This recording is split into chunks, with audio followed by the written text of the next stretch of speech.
The Javari Valley in Brazil is an untouched jungled area of 33,000 square miles, slightly larger than Austria. This place is protected to stop outsiders from entering. This isolated area is home to one of Brazil's largest indigenous territories. Here, uncontacted tribes with no understanding of the outside world can live peacefully in the jungle. Observation is only made by officials from the air. It provides a small glimpse and a better understanding of how early hunter-gatherer societies once lived. Up to 3,000 inhabitants within 14 different tribes live deep inside the reservation in up to 19 villages. This makes the Javari Valley one of the largest concentrations of isolated peoples in the world. It's illegal for outsiders to enter this area, as contact with outside humans would be volatile to the natives' health. These remote tribes haven't evolved an immunity to the many bacteria that we have, so it's crucial they are left alone. Within the Vatican, there is a massive secret storage room. It contains up to 52 miles of shelving for archives that date as far back as the 8th century. It contains many significant letters, books, and other documents from notable people collected by the Vatican. One letter from Abraham Lincoln here is from the 1860s, discussing the progress of the USA with the Papal States.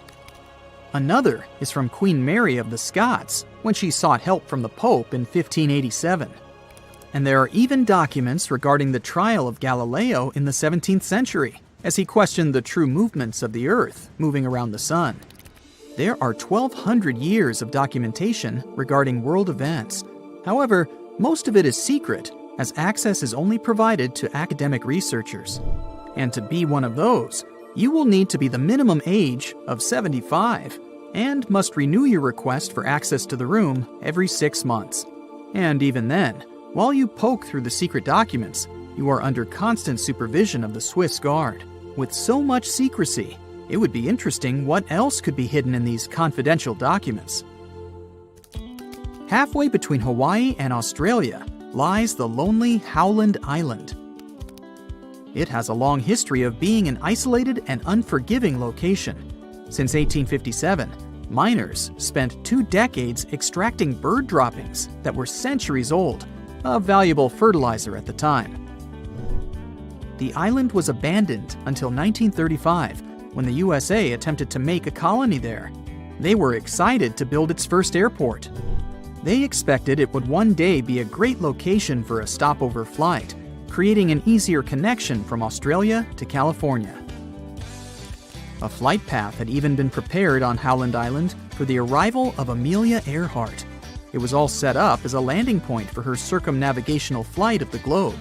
Unfortunately, Amelia lost contact before making it to the isle. The dream of the airport to be used on the Trans-Pacific flight path was abandoned, and the colony soon dispersed with no further attempts to repopulate it.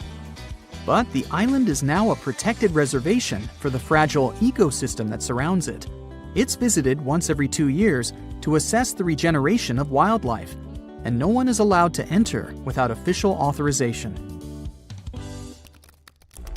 Heard Island is an offshore territory of Australia. 80% of it is covered in ice, and it has the country's only active volcanoes. It's also surrounded by glaciers, with the highest descending to sea level from 7,900 feet. If you're lucky enough to gain authorization to access the island, you can do this only by sailing 4,000 miles across rough seas. After you've successfully sailed the long voyage, you'll find yourself in this uninhabited 142 square mile territory. Congrats! You've made it to one of the most isolated places in the world. Only whalers and sealers sometimes lived here until the 1880s. And since these whalers left, only researchers have made the daring voyage. Since 2011, no one has returned. All the buildings have broken down over the years from the extreme weather, so it's not the best option for a vacation. With freezing temperatures and powerful winds that can reach 110 miles per hour, only the hardiest of plants and animals can survive this place. In France, There's a network of caves, called the Lascaux Caves, that provides artwork that is truly unique. Wall paintings that date back 17,000 years ago from the early Magdalenian age provide around 6,000 images. They decorate the walls, giving a great insight to what types of animals existed in that ancient period. Some of the animals portrayed have been extinct in France for thousands of years, like the ancient aurochs and rhinoceros. Painted in a mixture of red, yellow, and black colors, made from several different mineral pigments, the pictures depict what hunter-gathering societies hunted from the region, but the ingredients were vulnerable from tourists' visits, which were then stopped in 1963. The carbon dioxide from the visitors' breath and presence of light caused lichens, crystals, and molds to appear in the caves, which provided potential damage to the minerals of the paintings. These caves are now heavily restricted for entry, but replicas of the paintings have been made available to provide a similar experience. Canada is the second largest country in the world, although the northwestern part is mostly unpopulated. One island in this area, Devon Island, is the largest uninhabited island on the planet. It covers a massive area of 12,000 square miles, almost the same size as Croatia. People struggled to live in this desolate land. The Inuits tried for a while, but even they decided to give up on this unforgiving land in the 1930s. With low precipitation on the island, harsh winds, and freezing temperatures, it can only support microclimates of vegetation. Settlements were also abandoned in 1951, since they weren't economically viable with the limited resources Devon Island had to offer. However, today, due to its similarities with Mars, scientists make the difficult journey to research the island. The environment is very difficult to live in, with its poor terrain, freezing temperatures, and isolation. So, it's become a perfect match for NASA to test equipment and crew for future missions to Mars, the Moon, and even asteroids. Halfway between the North Pole and the northern coast of Norway sits the Svalbard archipelago. This isolated island is covered by snowy tundra. It's virtually unlivable here, but as you make the long journey, trekking through the snow, you might be lucky to reach the Svalbard Vault, poking out of a mountain. After accessing its daunting entrance, you follow through a long tunnel deeper into the mountain. You can hear constant noises from the cooling system all around you. This is to make sure the temperature is at a cool negative 0.4 degrees Fahrenheit, perfect for the contents it's preserving. As you reach the end of the tunnel, you enter the Svalbard Global Seed Vault. This is basically a safety deposit box holding the world's largest collection of agricultural biodiversity. Since its opening in 2008, 13,000 years of agricultural history have been accumulated, with over 1 million separate distinct crop samples stored here. The purpose of the vault is to provide a backup against any accidental loss of crops throughout the world. The 148 countries who deposited into the vault can withdraw when they need to. However, it is heavily restricted, with only authorized personnel accessing the seeds within. In Brazil, there's an island just 21 miles from the coast. It's one of the most dangerous islands in the world. Filled with a lot of snakes, it's aptly named Snake Island. Golden lancehead snakes became marooned on this island when it separated from the mainland during the last ice age. From their isolation, they adapted to their surroundings, growing in numbers, and their venom becoming more potent with whatever prey they could find. Their venom is up to 5 times more powerful than their mainland cousins. And with the island the size of only 43 hectares, it's home to 4,000 venomous snakes.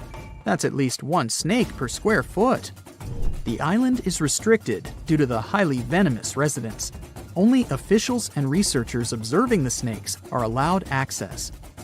But if you happen to be sailing by and your boat sinks, there's a number to call just in case. Just don't leave the beach. They say it's safer to get someone on the International Space Station than to evacuate someone from Antarctica in the winter in case of an emergency. So if you're wondering what it's like to be an astronaut but aren't ready to leave the Earth, consider the career of an Antarctica explorer. The desert conditions around the South Pole are much like those on Mars. The lowest temperature ever recorded here was almost minus 129 degrees Fahrenheit. You can find more meteorites here than anywhere else on Earth. Plus, there isn't any sunlight here for 6 months every year, just like in space all the time. So, NASA scientists use this land to test their space robots, to design the best astronaut meal plans, and to know what it would feel like to fly to another planet in complete isolation. The first people came here to stay on purpose for the whole winter in 1899. All 10 of them lived in a small cabin made of pine wood that was only about the size of 2 bedrooms. The windows were boarded up, and the roof was covered in sealskins. Heavy coal held it down to stop the wind from blowing it away. Even though it was tough, all the men survived except for one. More than 100 years later, the little hut is still standing and is the oldest building in Antarctica. Today, Antarctica has over 40 research stations that are open all year, and about 60 more that are used only during the warmer months. In the summer, up to 5,000 people live here doing their research. The places where they stay are much more comfortable than they used to be. No need for sealskins anymore. Belgium's futuristic Princess Elizabeth Station stays warm using sunlight and heat from people and electrical appliances. It's covered in shiny metal and built on strong rocks, with walls that are more than 1.5 feet thick. These walls have 9 layers of different materials like wool, paper, and wood. The temperature inside stays at a comfy 68 degrees, even when it's freezing at minus 58 outside. The eco-friendly station uses wind turbines and solar panels for power, and it makes more energy than it really needs. Brazil's Comandante Ferraz station is divided into 3 levels, kinda like a themed hotel.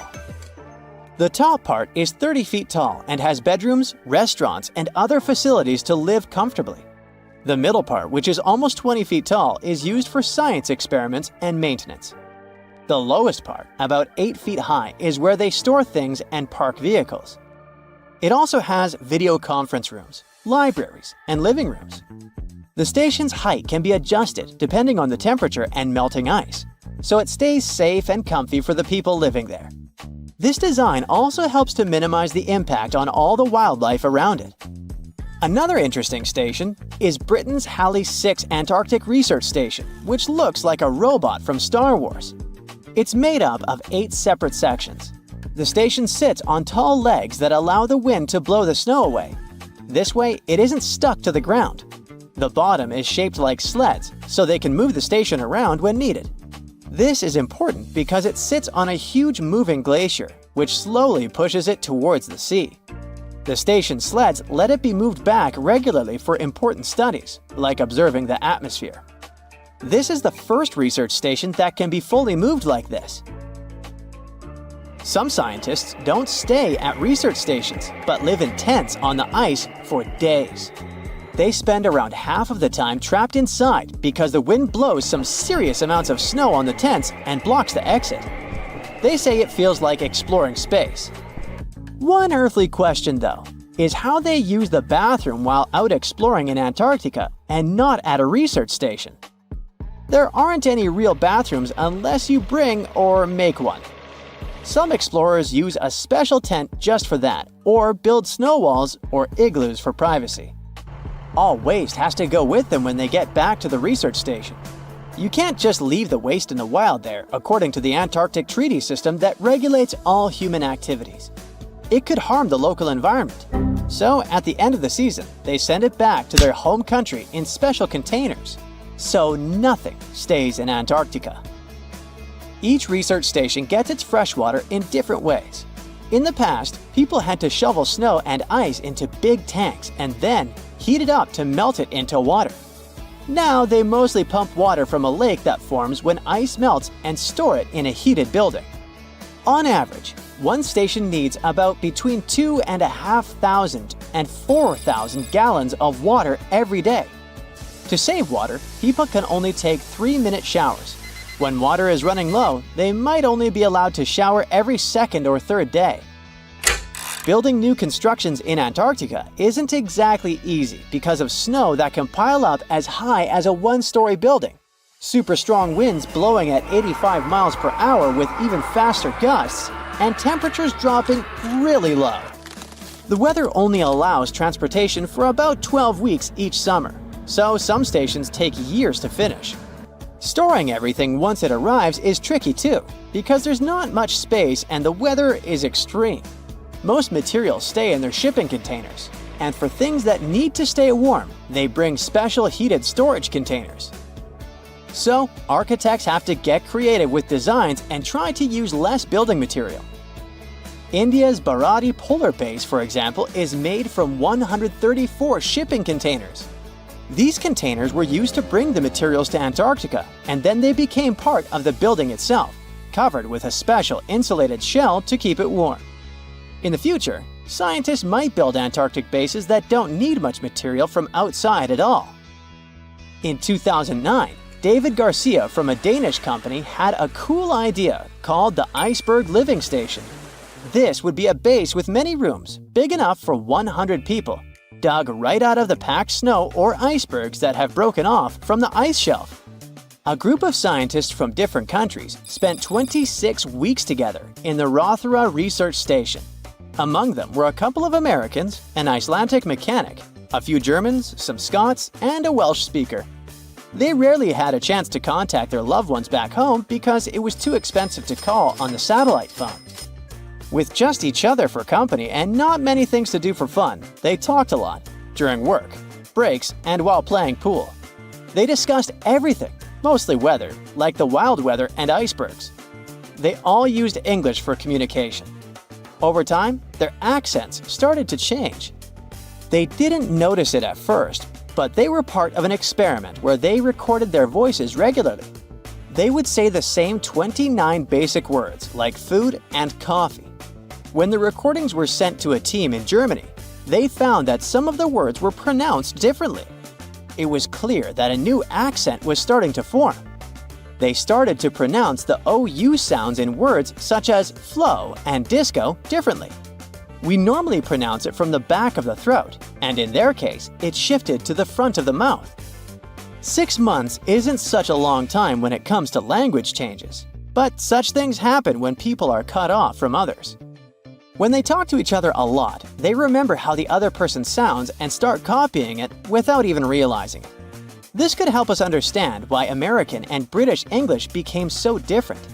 The people on the Mayflower were in similar circumstances. They were isolated when they traveled to North America. If you want to speak like an Antarctic winterer, here's some of their slang you can quickly learn. Fodplod means picking up rubbish. Fod stands for foreign object debris. If someone tells you it's a dingle day today, they mean the skies are clear blue. A smoko is a tea or coffee break. Gonk means sleep. And my absolute favorite is fox hat. It means the base cinema night.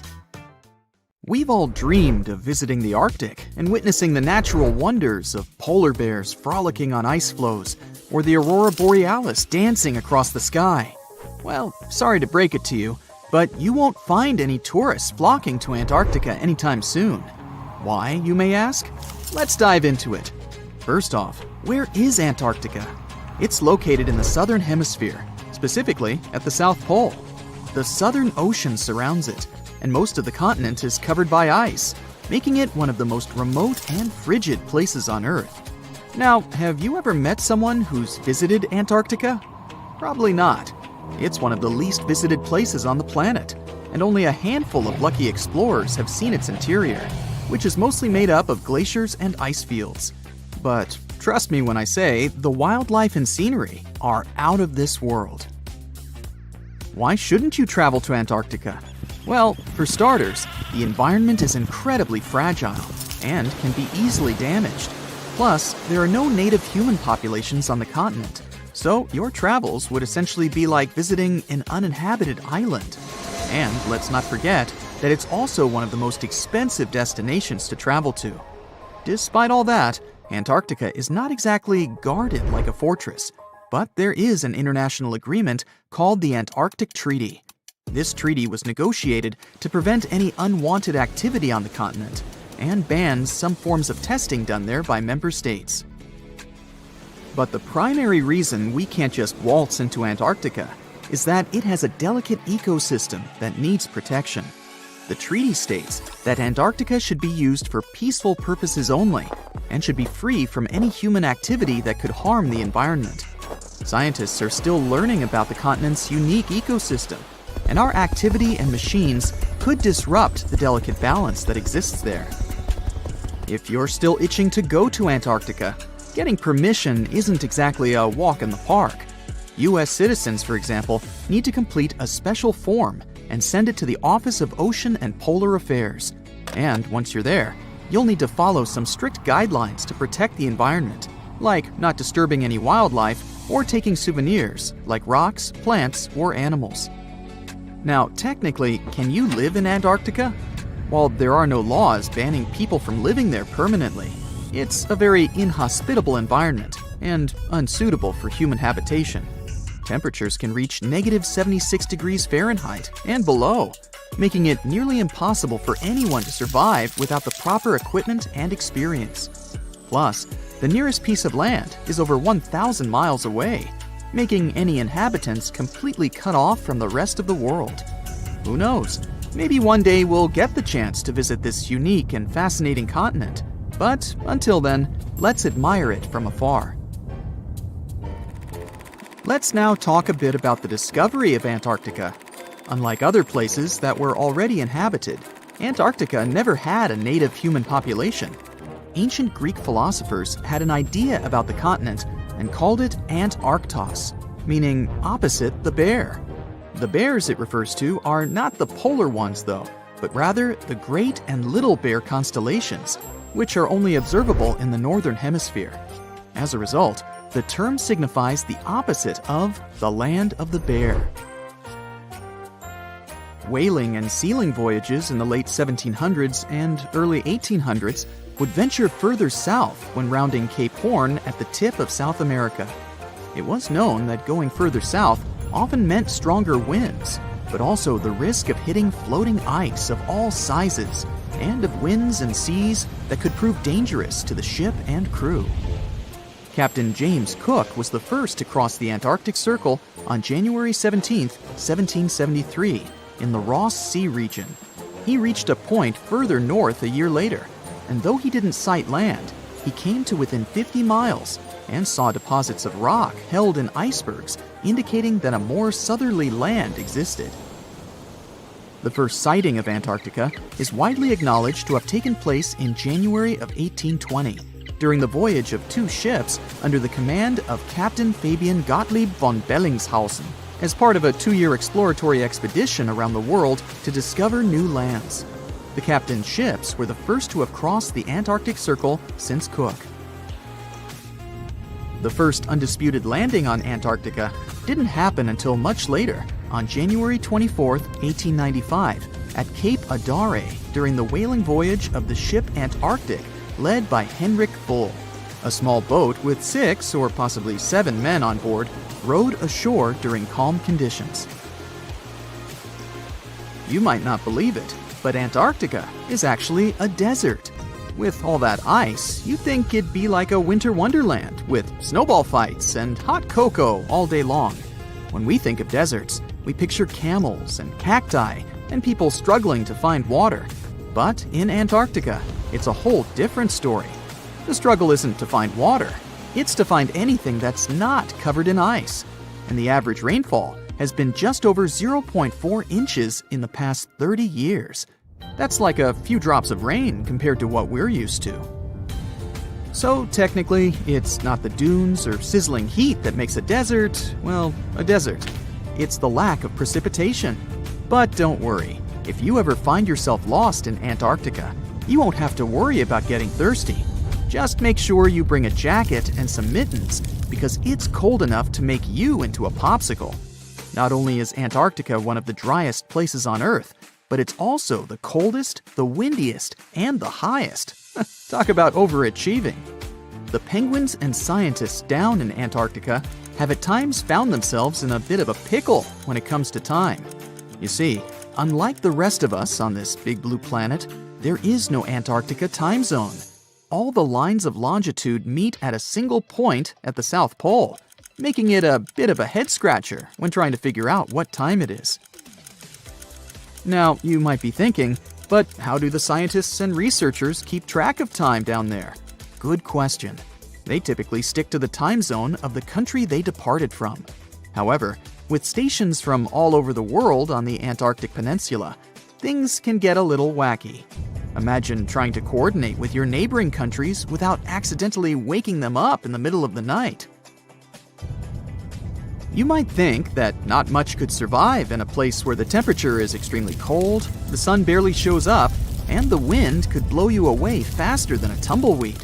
Well, as in many places on Earth, life found a way in Antarctica too. Believe it or not, this frozen continent is buzzing with activity. It's home to billions of krill, which in turn attract lots of seals and more penguins than you can shake a fish at. But don't let their cute and cuddly appearance fool you. Penguins are the ultimate swimmers, with streamlined bodies that would make Olympic medal winners jealous. They come ashore to breed and chill, but their real talent is stealing pebbles from each other and forming mathematically precise huddles to stay warm. Antarctica is also home to the largest species of penguin on Earth. It's called the emperor penguin. Sure, these creatures are flightless birds, but that doesn't mean they can't jump. In fact, some of them can leap up to 120 inches. And let's not forget about the seals. With their furry bodies and special songs, these marine mammals are protected by the Antarctic Treaty, and they're thriving in the cool waters of the Southern Ocean too. But the real stars of the show are the whales. During the Antarctic summer, these huge creatures show up in droves to chow down on the abundant krill. It's indeed like a whale buffet down there. Hey, want to take a wild trip back in time to the Jurassic or Cambrian era? Trust me, it's going to be a wild ride, but surviving in those ancient environments would require some serious skills. At the start of the Cambrian era, the air would be as thin as at the base camp of Mount Everest, but the climate was actually pretty chill and consistent back then. However, there was one teeny tiny problem: no land plants or animals to feast on. So forget about firing up the grill for a juicy steak. Instead, you'd have to come up with creative ways to catch trilobites and other funky-looking shellfish. Good luck finding a spear without any wood or a fishing net without any plant fibers. And get ready to eat them raw, unless you can figure out how to extract oil from these creatures or burn dry seaweed. But wait, if you're looking for a more comfortable existence, you gotta travel to 100 million years ago, to the Silurian period. Here, things start to get a bit easier. The air is still thin, but there's a bit more oxygen to go around. Plus, the climate is warmer and cozier. Simple land plants have finally made their debut. Not only that, but the first bony fish also show up on the scene, so you might actually find something more palatable to munch on. Just watch out for those prehistoric millipedes and spider-like creatures that share the land with you. They might not be the best dinner companions. Yeah, it all sounds fun and feasible, but let's talk a bit more about this crazy idea of instant transportation. If you magically appeared in a different time, the first thing you'd have to worry about is the amount of oxygen in the air. Now, looking at that fancy graph up there, it's pretty clear that oxygen levels used to be super low before about 0.85 billion years ago. Like, we're talking just a few % of the atmosphere. And there wasn't even any O2 in the air until this event called the Great Oxygenation happened about 2.3 billion years ago. So if you ended up back then, surviving would totally depend on how fit you are. If the oxygen concentration was less than 10%, you'd probably pass out, but not pass away. If it was just above 10%, you might be able to function, but you wouldn't exactly be living your best life. Based on oxygen alone, it seems like you could survive if you showed up around 0.75 billion years ago, give or take a few million years. Now let's talk about the cool stuff on land. The first land plants didn't show up until around 450 million years ago during the Ordovician period. Before that, there were some large algae hanging around, mostly in the range of 500 to 600 million years ago. But there wasn't a whole lot going on until those land plants came along. Other forms of life didn't start showing up on land until closer to 300 to 400 million years ago. But there was this critter, a myriapod, that lived around 428 million years ago, and it was one of the earliest land dwellers. I mean, if you lived back then, you'd have to come up with fancy recipes featuring myriapods. Not exactly mouth-watering. Don't worry if you find yourself back in time before all that land action. Around 500 to 600 million years ago, the oceans were teeming with life. There were these creatures called the Ediacaran fauna, and they were some of the first well-preserved organisms. Some of them probably hung out in the shallow areas near the shore, so you might be able to get your hands on them for a meal. But remember, there weren't any land plants yet, so you'd probably have to eat them raw and with no potatoes on the side. You'd have a sort of prehistoric sashimi on your plate. Now, around 500 million years ago, things started to get really interesting in the oceans after something called the Cambrian explosion. If you ended up in the Cambrian period, you'd have all sorts of weird animals to catch in the coastal zones. Check out the fossils from the Burgess Shale for some wild ideas. Look at these brachiopods, arthropods, and even worm-like critters. But again, no woody land plants at this point, so your meals would mostly consist of raw arthropods and algae. Alrighty, let's dive into the nitty-gritty of ice ages. It's when the Earth gets super chilly for a ridiculously long time, like millions and millions of years. This causes giant ice sheets and glaciers to spread all over the place, covering massive areas of the planet's surface. Believe it or not, our planet has experienced at least 5 major ice ages. The very first one happened about 2 billion years ago and lasted for 300 million years. The most recent ice age kicked off at around 2.6 million years ago, and we're technically still in it. So, we're in the middle of an ice age, but we're not currently living in an icy wonderland. That's because we're currently in an interglacial period. During an ice age, temperatures go through ups and downs. When it's warmer, those ice sheets and glaciers start to melt, creating what we call interglacials. And when it gets colder, they expand again, which we call glacials. So right now, we're enjoying the warm interglacial period of the most recent ice age, which kicked off around 11,000 years ago. When people mention the Ice Age, they're usually talking about the last glacial period that started around 115,000 years ago and ended roughly 11,000 years ago when our current interglacial period began. During that glacial period, things were way cooler than they are now. At its peak, when ice sheets covered most of North America, the average global temperature was about 46 degrees Fahrenheit. That's a whole 11 degrees Fahrenheit cooler than today's global average temperature. That temperature difference may not seem like much, but it was enough to turn most of North America and Eurasia into ice-covered landscapes. The Earth was also a lot drier, and sea levels were way lower because most of the water was trapped in those ice sheets. We're talking vast steppes, dry, grassy plains as far as the eye can see. And let's not forget about the savannas, warm, grassy plains, and deserts that were also part of the icy scene. During the Ice Age, there were some familiar critters roaming around, like brown bears, caribou, and wolves. But there were also some mega cool creatures that sadly went extinct when the Ice Age came to an end. We're talking mammoths, mastodons, saber-toothed cats, and giant ground sloths. Now, there are a bunch of theories floating around about why these magnificent beasts bit the dust. One idea is that us humans hunted them into extinction when we crossed paths with these megafauna. Our species, Homo sapiens, actually survived the Ice Age.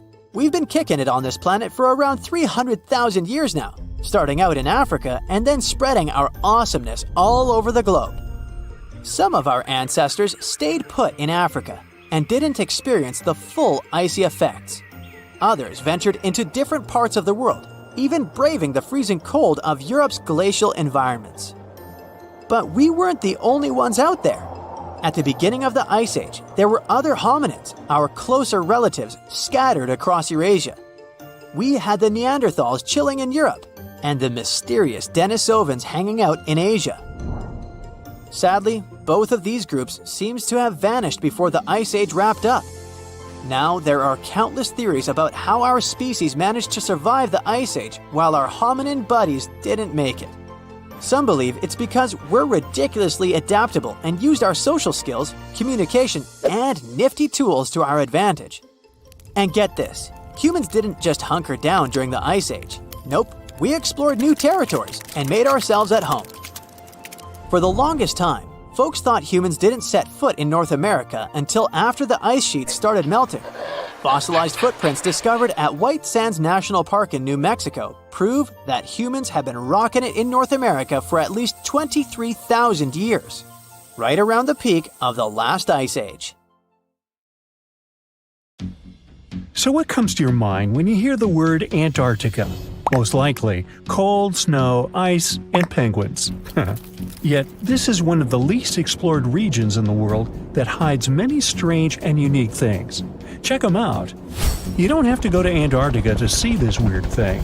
All you need to do is open Google Earth and move to one of the southernmost islands of Antarctica, King George Island.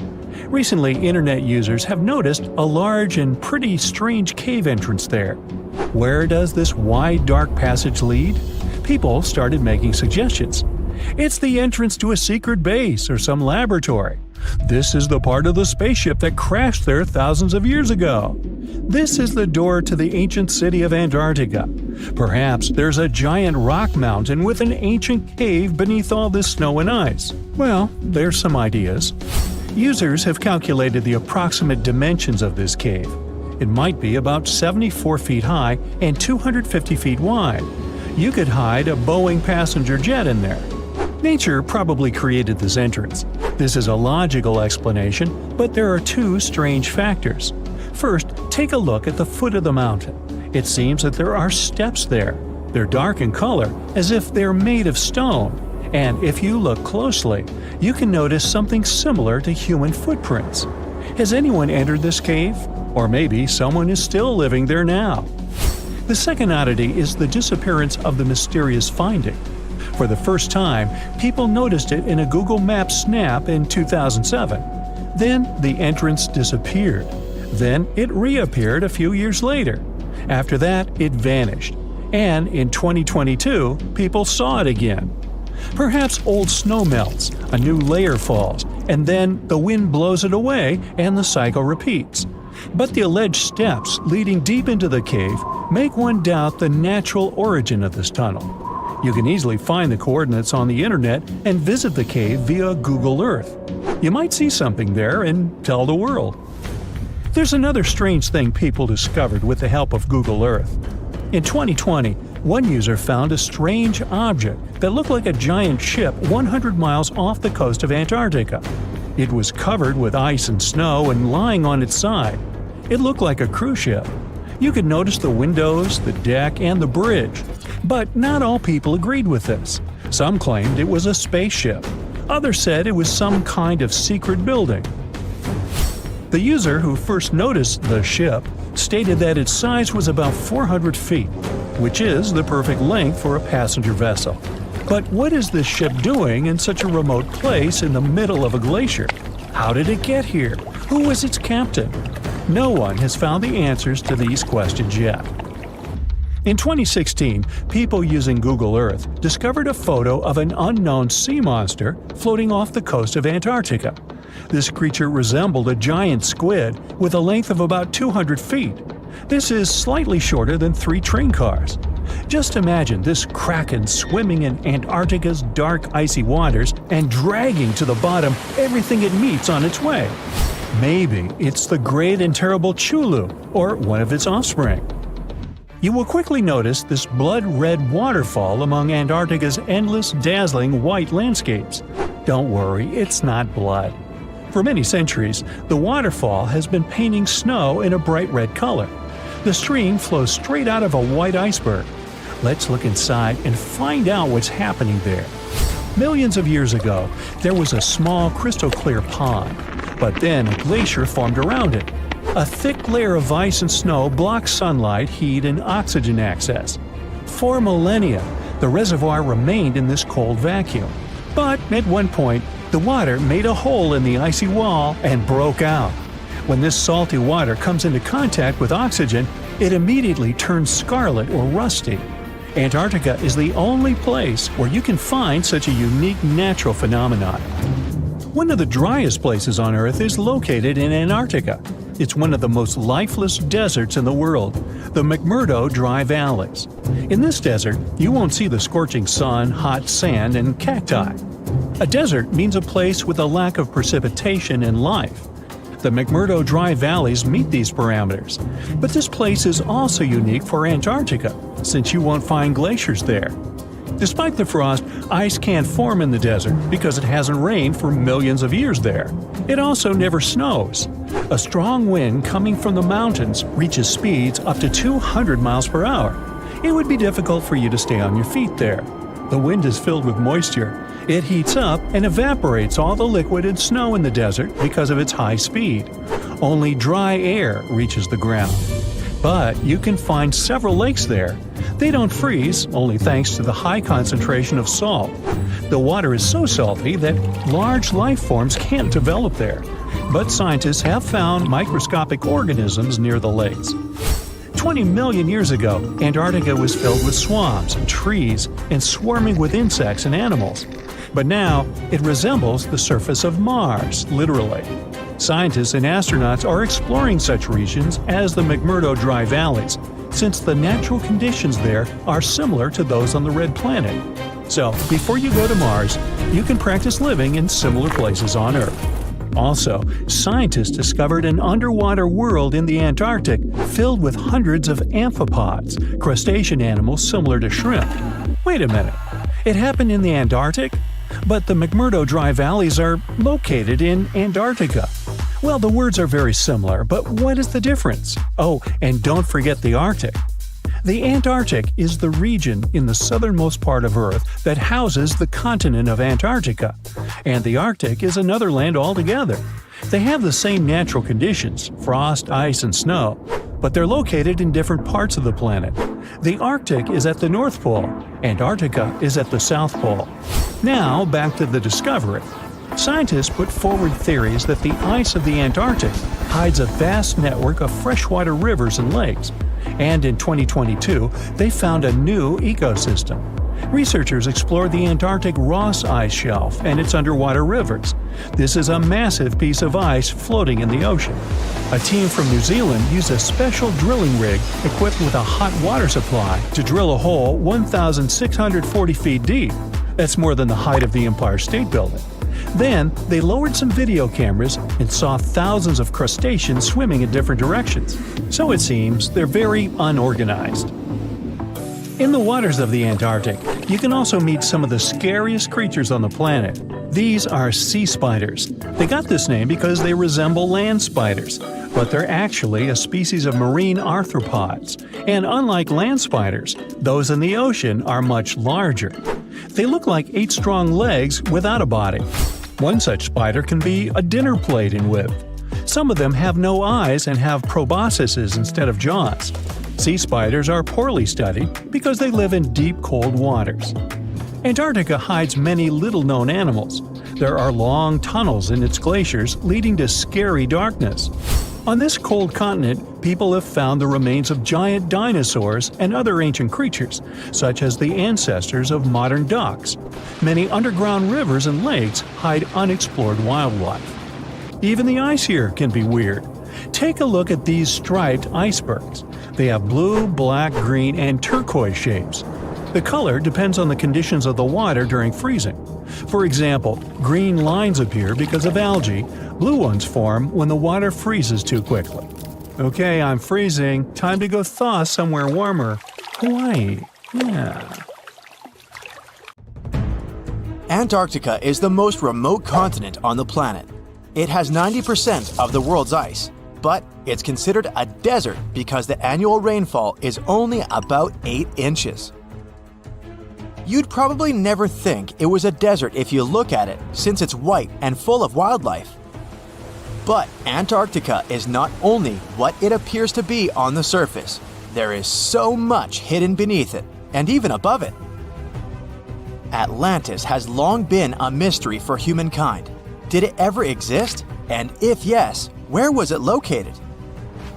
One of the theories supports that the Atlantean civilization could have thrived and flourished in the Antarctic continent when it was still uncovered by ice. Due to the Earth's cyclical eras, this is the periods of ice and interglacial periods. It was believed that Antarctica was actually a tropical forest. And, well, a recent Google Earth picture found some interesting ruins, buried deep within a lake bed on the icy continent. It's unclear to which civilization these remains belong to, but some theorists believe that it could perfectly be Atlantis. And these frozen Antarctic lakes are holding much more under them. In the 1970s, scientists were surprised to find large lakes under the ice plaques in the frozen continent. Over 400 lake beds are believed to exist under layers of ice. Lake Vostok, for instance, the largest subglacial lake over there, is buried beneath 2 miles of thick ice. There are pristine blue ice caves hidden under there as well. The water in these lakes remains liquid due to the small levels of geothermal heat from the Earth's core. And some scientists believe that some lakes are around 15 million years old. Talk about the old days, huh? Now, amongst the unique phenomena that occur in the continent, let's say Antarctica is home to an extremely weird waterfall. The year was 1911 when Australian geologists wondered about the so-called blood falls. He was extremely puzzled by this red stream of liquid pouring from a small hillside amongst the Antarctic ice. After years of studying it, it was understood what caused the redness was the high iron content in the water. The last piece of the puzzle came when scientists discovered that there was an underground lake with water full of oxidized iron nearby, which was what caused the blood fall to exist in the first place. And speaking of puzzles, this image might be quite puzzling. After all, why on earth would anyone need to take cash to Antarctica? Well, a little history first. Back in 1956, the US founded McMurdo Research Station, which is the biggest science hub in the continent to date. At its peak, the McMurdo Station hosts from 200 to 1,000 scientists. And these people need money to buy coffee, pizza, and other things to meet their daily needs. That's when Wells Fargo decided to install an ATM there. Oh, and they even set a Guinness World Record this way. The Wells Fargo ATM at McMurdo Station is the most southern one in the world. And it's the loneliest ATM in the world as well, as there isn't another one for hundreds and hundreds of miles. The freezing temperatures in Antarctica can make the continent hostile to human life. Actually, Antarctica is the coldest, driest, and windiest continent on our planet. The average temperature along the coast is around 14 degrees Fahrenheit, but as you head towards the Antarctic hinterlands, it gets even colder than that. The interior of the continent can register temperatures of around negative 71 degrees Fahrenheit. On the bright side, these freezing conditions can account for some mesmerizing phenomena, such as ice bubbles. These bubbles frozen inside some Antarctic lakes are bubbles of methane gas. The gas released from the melting of glaciers ends up freezing midway and makes for a beautiful and exotic scene. I guess methane never looked this pretty before, did it? A few years ago, scientists were taken aback by a giant hole the size of the Netherlands in one Antarctic lake. For scale, that's more or less the size of Lake Michigan. These holes are called polynyas, and they are a natural phenomenon in the continent. However, this one is the biggest scientists have ever seen since the 1970s. So you'll understand, polynyas are massive holes in a sea of ice. Most of them occur along the continent's coast, but this new one was found in the Weddell Sea, much farther from the shore. Scientists are still trying to understand how that happened and what its implications are for the climate in the region. There's one feature in the continent that looks completely man-made and has even sparked several theories around the world regarding its origins. I mean, this formation looks exactly like other man-made pyramids, doesn't it? The only difference is that this is actually a natural rock formation and has existed for a very long time. It was first found during an expedition in the 1910s and was kept secret ever since. It was nicknamed Pyramid, but its correct scientific name is nunatak, which is simply a peak of rock sticking out above a glacier or an ice sheet. There are other famous peaks that look pyramid-shaped, such as the Matterhorn in Switzerland. So no, this really isn't a human construction, we're sure of it. And the list of fascinating discoveries on the ice continent goes on. An artificial intelligence program was analyzing a set of data on Antarctica when it came across a stunning discovery. There may be up to 300,000 undiscovered meteorites to be found in the icy field of the continent. The truth is, meteorites have been falling on the continent for millions of years, but it was only 110 years ago that the first one was found. And guess what? Recently, researchers found a Martian meteorite in East Antarctica. It was the biggest one found in the last 25 years, and it weighed about 165 pounds. Now, usually fire and ice are rather a tricky combination, so I'm guessing you wouldn't say that Antarctica hosts an active volcano, right? But it does. The volcano, known as Mount Erebus, is the southernmost active volcano in the world with liquid magma and lava boiling for eons. Actually, Mount Erebus has been active for over 1 million years, and it's Antarctica's second highest volcano with a height of 12,000 feet. We've mentioned before that Antarctica wasn't always icy, but could you imagine a huge rainforest covering the entire continent? This isn't science fiction, it's actually true. Leaf impressions and fossilized wood clearly show signs of tropical trees in the region.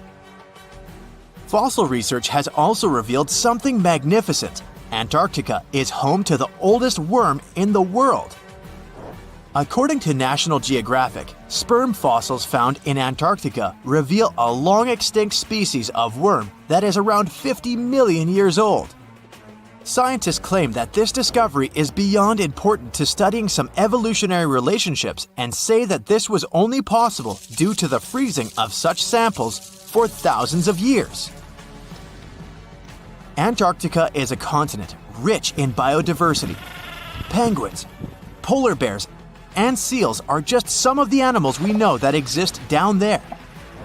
But there is also a rare and fascinating species of fish that inhabits Antarctic waters. Popularly known as the see-through fish, this species is as bizarre as it is beautiful. This fish had to adapt to survive the cold water temperature in Antarctica, so much so that it evolved into a unique being. As well as a transparent body, this fish has transparent blood, making it completely see-through. This is because they lack the protein hemoglobin, which gives blood its red color. Pretty neat, huh? When you think of Antarctica, you probably think of icebergs, right? So here are some fun facts about it. Did you know that icebergs have a lifespan of about 3,000 years? And that together with Greenland, Antarctica is one of the world's primary sources of icebergs. Icebergs can reach 600 to 700 feet below the surface of the water, and around 90% of an iceberg is hidden underwater. That's where the expression "tip of the iceberg" comes from. Antarctica. It was once a green land full of dinosaurs, but now it's a frozen continent bigger than that of the US that doesn't belong to anyone. It isn't hard to find. Wherever you go, just go south until you get to the big icy thing at the south pole of our planet. It lies within the Antarctic Circle, and is the largest single mass of ice on Earth. The continent is bigger than the US and even bigger than all of Europe. And still, Antarctica was officially discovered recently. Scientists hadn't known of its existence until 1820.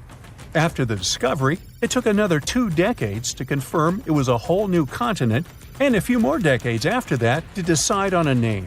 In Antarctica, anti means the opposite, so Antarctica literally means the opposite of the Arctic.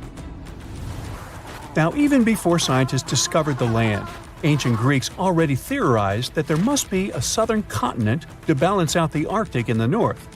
Also, some scientists who studied Polynesian artwork and oral history believe that Polynesians found the continent over a millennia before the Europeans did. Anyways, today we all know of this icy land at the South Pole. Because of its location, there are just 2 seasons there, summer and winter, and both last 6 months. In summer, it's a bit warmer, and the continent exists in pure daylight. And in winter, it's dark all day long. 98% of Antarctica is ice. This continent alone stores 60% of the planet's fresh water. And yet, despite all those water reserves, Antarctica is the biggest desert in the world. By definition, a desert is an area with sparse vegetation and little snow or rain. Notice that plenty of sand isn't a necessary condition here, even though the continent does have some sand and even sand dunes. It also gets a lot of wind. Antarctica is the windiest continent on Earth, and wind speeds can reach 200 miles per hour. That's even faster than hurricane winds. The little snow the land gets never melts. It just builds up over time, for centuries and millennia. So there's a thick ice layer there. This makes Antarctica full of hidden secrets. There's a whole new world underneath its ice. For example, there are a lot of mountains on the continent that are like 9,000 feet tall. It's taller than 3 Burj Khalifas stacked on top of each other, if we must, and that's currently the tallest skyscraper in the world. But we don't see all those mountains because they're all hidden under the ice sheet that's almost 16,000 feet thick. There's also a lake down there, beneath over 11,000 feet of snow. The lake is called Lake Vostok, named after Vostok Research Station, under which it's located. Originally, it was just a hypothesis. Over a century ago, a scientist suggested that the huge pressure created by tons of ice could decrease the melting point of ice in the lowest layers of the ice sheet, creating liquid water, which could form a lake. He didn't prove his ideas in his lifetime, but others continued his work and confirmed that this theory was true. There's also a canyon in Antarctica, hidden underneath huge masses of snow too. It's deeper than the Grand Canyon we have in Arizona. There is a mountain range that divides the continent into 2 parts, East Antarctica and West Antarctica. The western part of the continent is experiencing higher temperatures and is starting to melt. If West Antarctica melts and releases its stored water, it will raise the average global sea level by about 16 feet. That will be enough for some cities all over the world to completely disappear. Perhaps the first to turn into a water world will be Thailand's capital, Bangkok, which is just 5 feet above sea level. Then it will be Amsterdam in the Netherlands, followed by Ho Chi Minh City in Vietnam, Cardiff in the UK, and New Orleans in the US. People do a lot of work in Antarctica now, residing there for many months at a time to study this mystery of a continent. Over the years, even a few children were born there. But it's not a country, and the land doesn't belong to anyone. It's governed by the Antarctic Treaty System, an agreement of peaceful research and collaboration that suspends all territorial claims. It was first signed by 12 nations, and now there are 59 supporters, half of whom have decision-making powers. The continent is occupied all year round by researchers from all over the world. There are about 5,000 people living there in summer and about 1,000 in winter. Yet no one is a permanent resident there. People come and go, and the scientists take turns spending time there. The average yearly temperature there is negative 30 degrees. But there was a time when Antarctica was about as warm as Melbourne, Australia is today. It was about 40 to 50 million years ago. I wasn't around then. But the continent had green forests and dinosaurs roaming its land, chilling in the sun in a 63-degree Fahrenheit environment. That was before penguins. In our age, it's so cold that you won't even find any trees or bushes in Antarctica, just the snow. The only plants that can thrive in such extreme temperatures are lichens, moss, and algae. People can't stand such freezing conditions for lengthy periods of time either, so the continent has never had any indigenous population. Well, that is, if we don't count penguins, seals, whales, and a few other types of birds that live there now. Antarctica's fauna is the scariest and least diverse on the planet because only a few organisms can withstand its harsh conditions and because non-natives aren't allowed to be brought there. So, if you decide to travel to Antarctica with your cat, well, you can't. Hey, I don't make the rules. But those few species that live on the South Pole totally own the place. There are no more than 5,000 people there and around 20 million penguins. They are a kind of settlers, though. Penguins' first ancestors lived in Australia and New Zealand. There are still a few penguin species there, including the smallest penguin on Earth that is just 1 foot tall. Still, most of the penguins migrated to Antarctica at some point, possibly because they were attracted by the greater food supply there. It's not the cold that made them like the land.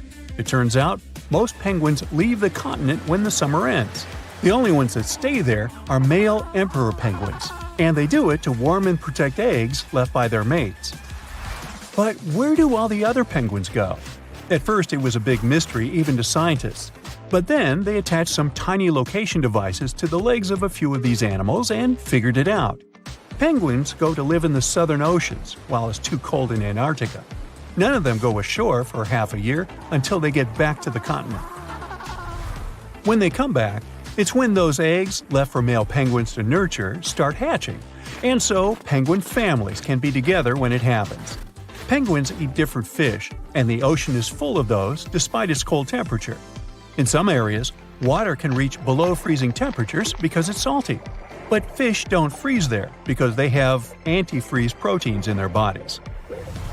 Then there are also about 1 million seals in Antarctica. They like fish too, and they can hold their breath underwater for 2 hours. They see way better underwater than in the bright light of the day, and they also use their whiskers to locate food. Their breathing holes in the ice can freeze while seals are away, and they must use their teeth to make a new one. Seals can even sleep underwater and then resurface occasionally to get some air without waking up. I can appreciate that. Do you know that NASA explores not only stars, planets, galaxies, or black holes? Hard to believe, but yes. The agency also works on discoveries here on our home planet Earth. So what has NASA recently discovered? Is there life under the ice? While they were analyzing data recently, they discovered something unbelievable hiding under Antarctica's ice. And this discovery not only changes everything we know about the whole water system of the Earth, but it may also help with research about life in space. Humankind's existence might depend on understanding Antarctica and its secrets. So, the recent discoveries reveal vital information about our survival. But before we continue, let's see how much you know about this place, where it's only ice as far as your eyes can see. Antarctica is one of the world's 7 continents in the southern hemisphere. It's the 5th largest continent in terms of total area, and that means it's almost twice the size of Australia. Want to see real meteorites? Go to Antarctica. Due to its dry climate, Antarctica is one of the best places to observe space. But what's even greater is that you can find meteorites on the white surface of the continent. Scientists have already plucked about 45,000 meteorites from the ice, and they think they can see another 300,000. Since there aren't many terrestrial rocks there, it's easy for them to spot them, thanks to their dark color. Antarctica's dry desert environment also helps preserve them, even the ones that fell to Earth more than 1 million years ago. And can you imagine any volcanic activity in Antarctica? It's hard. But this place is where fire meets the ice. West Antarctica is where most volcanic activity occurs. Scientists recently found that 138 volcanoes exist in West Antarctica alone. Wow! You would think that Antarctica is always cold, but no. Its coastal regions can get as warm as 50 degrees Fahrenheit. But have you ever wondered what Antarctica would look like if there were no ice? It may seem unimaginable now, but it was not always covered by ice. That was 34 million years ago, though, so nobody could tell how the continent's surface would be without the ice. But NASA changed that. They generated computer simulations and created the most accurate map of it as of today. What they saw was incredible. The continent was not flat at all like it seemed. It's pretty bumpy with valleys, rolling plains, and high mountains. But this was nothing next to what they had discovered under Antarctica's ice. So, what is it? Drum roll, please. NASA found 2 new subglacial lakes.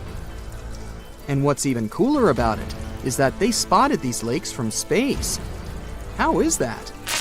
If your answer is high-tech satellites, then you're right. In 2003, NASA launched a satellite called IceSat. It measured ice sheet mass balance and cloud and aerosol heights.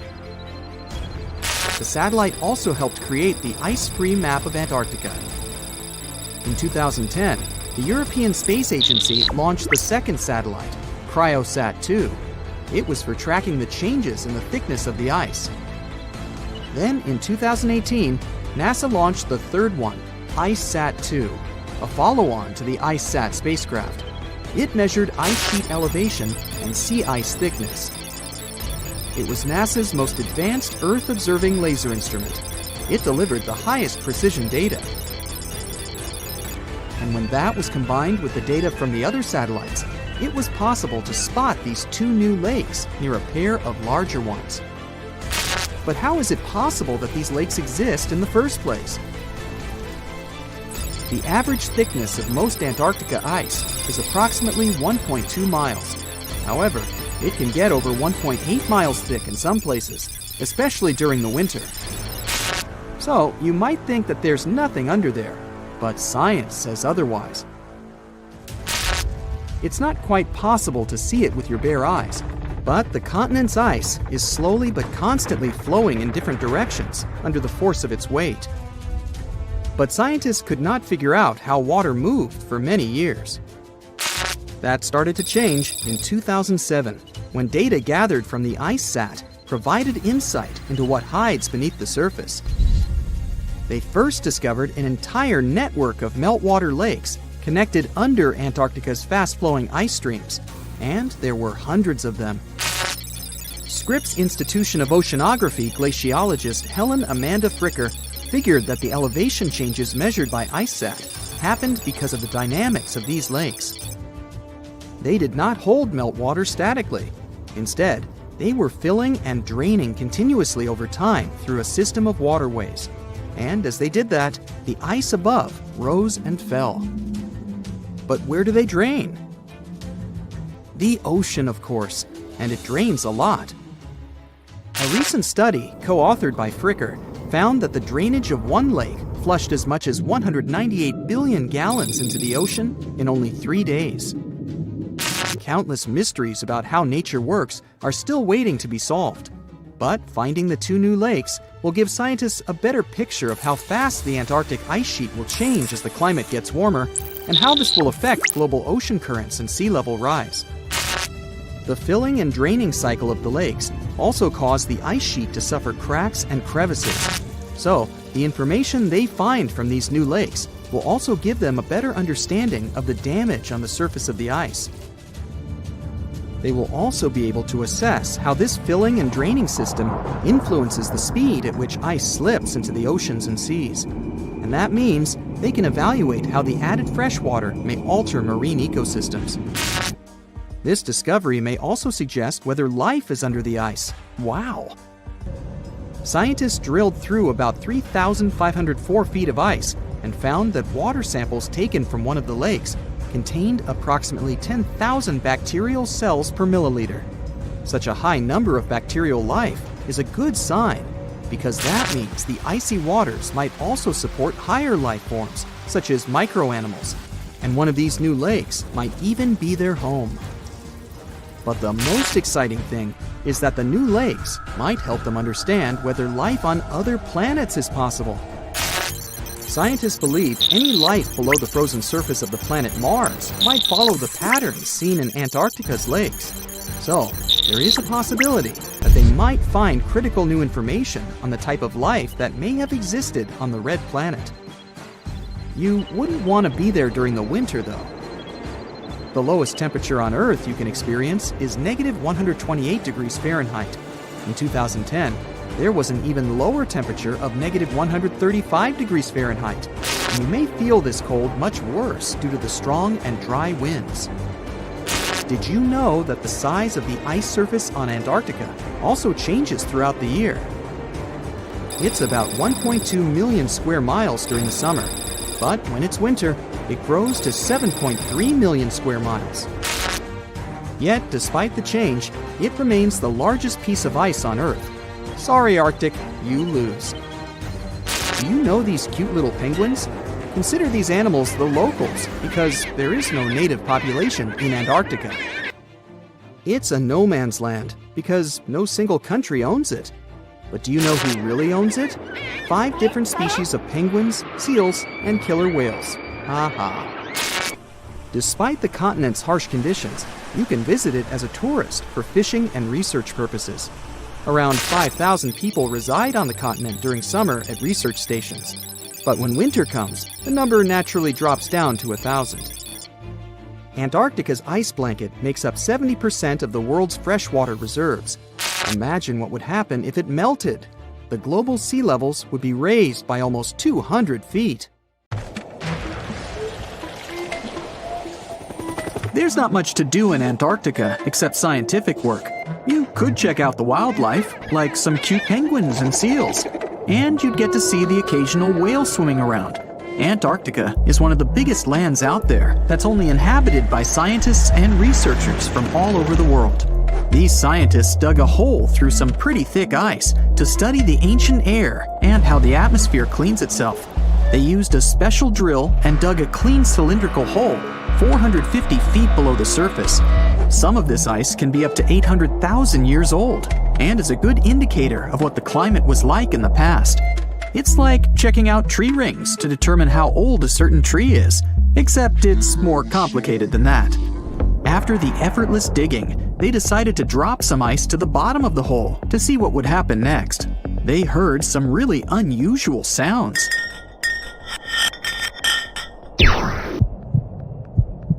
It felt like being on a spaceship traveling through a bunch of obstacles with many rocks smashing into each other.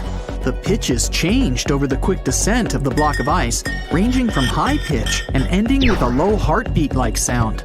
The scientists were puzzled when they first heard this and dropped some more ice, only to find out that the same type of sounds were being produced, just in different variations. They couldn't tell what was down there, and, more importantly, why these kinds of sounds were produced. Antarctica boasts quite a few volcanoes, many of which are under super thick sheets of ice. Scientists discovered 91 volcanoes and claimed there could be more, potentially making it the most extensive volcanic region in the world. While they were doing regular scientific research, they came across many unmistakable large cone-shaped figures underground. Some were as deep as 2 miles in the ice. Some of the peaks were over 3,000 feet tall and dozens of miles across. But on the surface, it's as plain as a sheet of paper. They may have dropped that block of ice inside an actual volcano that they were standing on, but it's unlikely. Even though the underground volcano presence was discovered by accident, there's a small chance they were actually standing on one where they had their workstation set up. It's more likely that they worked in an area where studying ancient climates is easier and less dangerous than other places. They collect ice samples and study them in a lab. It's like discovering a prehistoric insect embedded in amber millions of years ago when dinosaurs used to roam the land. But instead of little bugs, scientists study ancient dust, air bubbles, sea salts, volcanic ash, and anything else that may have come from the environment. They can practically tell how the climate was during that time. These ice samples might show that Antarctica's western ice sheet melted when the Earth's climate warmed up. If it did, then it's likely to happen again. That would mean sea levels rising, affecting coastal cities and small remote islands. But scientists aren't sure it's true, despite some evidence to back it up. The process of studying ice samples can take a week or even a year, depending on what they find. They crush or melt the sample bit by bit. And like those tree rings, the deeper the layer, the further we go back in time. In order to study ancient bubbles trapped in ice, researchers have to crush the samples under a vacuum hood to keep the air out while extracting the air and putting it in vials. There are various instruments and devices to study the ice samples, but because it's so sensitive to damage, each measurement must be in a clean room setting so that nothing gets compromised. The scientists have to wear proper bodysuits and many layers of gloves and constantly get ventilated. Even something as tiny and insignificant as a fingerprint can ruin a sample. They look for certain patterns to see changes in the atmosphere's composition and temperature. But dropping a few blocks of ice down a hole wouldn't be so bad. The reason why it made such a peculiar sound is the same reason why a moving car sounds different when it's honking than when it's stationary. The scientific word for it is the Doppler effect. It's an obvious change in the frequency of a wave with respect to an observer who is moving relative to the wave source. The effect doesn't mean the frequency of the sound changes, it just shifts. And this can be said about other types of waves, like water and light. But sound waves are the most popular ones when it comes to the Doppler effect. So, when the scientists dropped the ice block down the bottom of the hole, the sound waves traveled back up and bounced around the narrow tube where they drilled. That's why they got the pew pew sound. Let's not forget that this ice block traveled 450 feet beneath us. Oil ships dig holes in the oceanic crust that go thousands of feet beneath the Earth. The Kola Super Deep Borehole in Russia is the deepest hole ever made by humans. It goes more than 40,000 feet below the surface and took almost 20 years to reach 7.5 miles. Below it is only half the distance to the mantle. In terms of the whole Earth, this very deep hole is literally scratching the surface. This wasn't a hole to dig for oil, and wasn't in the ocean either. The drilling was stopped in 1992 when the engineers found out that the temperatures were 100 degrees Fahrenheit higher than they predicted. And then it was abandoned, and it's just been a barren hole now. But that's the closest we've dug to the center of the planet. The scary thing is that some of the workers on the site could hear voices coming from within. All the way in Yemen, an ancient hole exists in Barhout, in the east of the country in the middle of the desert. It's actually closer to Oman than to the capital Sana'a. This hole has puzzled experts and locals. Unlike the holes in Russia and Antarctica, this wasn't man-made. Or was it? It's been around for many years, and the locals try to steer away from it. They don't even like talking about it, since they claim it brings bad luck to those around it, or to whoever utters its name. They claim it was created as a prison for spirits, but many rule that out. The hole is 98 feet wide and somewhere between 330 to 650 feet deep. You can also hear strange sounds coming from the inside. But according to some scientists, the well has little to no ventilation and barely has any oxygen down there. So it's unlikely that anyone or anything lives down there. The Challenger Deep in the Mariana Trench caught some low-pitched grumble sounds in March of 2016. Some of these grumbles were followed by screeches. They caught these sounds in a span of weeks, using a titanium-encased microphone so that the immense pressure of the lowest point on Earth wouldn't crush it. They had to lower it slowly as well, since it's 1,000 times the atmospheric pressure at sea level. For 23 whole days, the microphone recorded typical sounds of whales passing by and boats sailing across from above, and even rumbles of nearby earthquakes, but they still couldn't determine what caused those initial sounds. The researchers couldn't understand if the noise from the bottom of the Mariana Trench was caused by humans or was natural. They also wanted to know if these sounds affected marine life, like dolphins and whales that rely on echolocation. They still can't figure it out, but scientists estimate that the ocean is about 10 times noisier than it was 50 years ago. With technological developments in shipping, submarines, and underwater construction, the ocean will only get louder with time. Northern lights come with sounds, which nobody talks about. They're usually audible when the auroras are at their most powerful presence. Scientists were always puzzled as to what caused the faint popping and crackling, even though they were very far above us. They used some special microphones and found out that the sounds came just 230 feet above us, which is pretty low. They're caused by electrical charges gaining power in a specific region of the auroras. The electrical charges are disturbed by magnetic storms that fire up the northern lights. As a result, some tiny sparks are released into the atmosphere, causing the faint crackling and popping noise. In a frosty Canadian park, hidden deep beneath layers of thick ice, scientists discovered a bizarre skeleton they named the Frozen Dragon. The skeleton had been in the frozen ice for millions of years. It took experts decades to work out the species of this strange fossil. It was identified as a new genus of pterosaur. Pterosaurs were massive flying reptiles with wingspans of over 16 feet. Their heads were 3.5 times the size of their bodies. Pterosaurs lived 76 million years ago when they soared above the dinosaurs. Scientists described them as the biggest, meanest, and most bizarre animals that ever flew. The new genus has been named Cryodragon boreas, which translates to Frozen Dragon of the North Winds. In 2013, a young mountaineer was climbing one of the tallest mountains in Western Europe, Mont Blanc. He noticed a strange metal box poking out of the snow. The mountaineer pried the box open and found that it was filled with precious rubies, emeralds, and sapphires. The climber immediately handed the box to the authorities. It was discovered that the box likely belonged to a passenger on one of 2 flights from India that crashed into the mountain over 50 years ago. The box was valued to be worth over $200,000, and authorities are still searching for the heir to the small box of treasures. In northwest Siberia in 2007, a reindeer herder was on an outing with his sons when he noticed something strange in the ice. The man realized it was a frozen mammoth calf and immediately contacted the local museum. The calf was named Luba and was the best preserved mammoth mummy in the world at the time of its discovery. Luba had been in the ice for 41,800 years and is around 30 to 35 days old. From trunk to tail, the mammoth calf is roughly the same size as a large calf. If you're interested in seeing for yourself, Luba travels to museums all around the world. On the frozen continent of Antarctica, covered in layers of ice and snow, is Mount Erebus, the frozen volcano. The volcano was discovered in the middle of an eruption in 1841 by explorers on an Arctic expedition.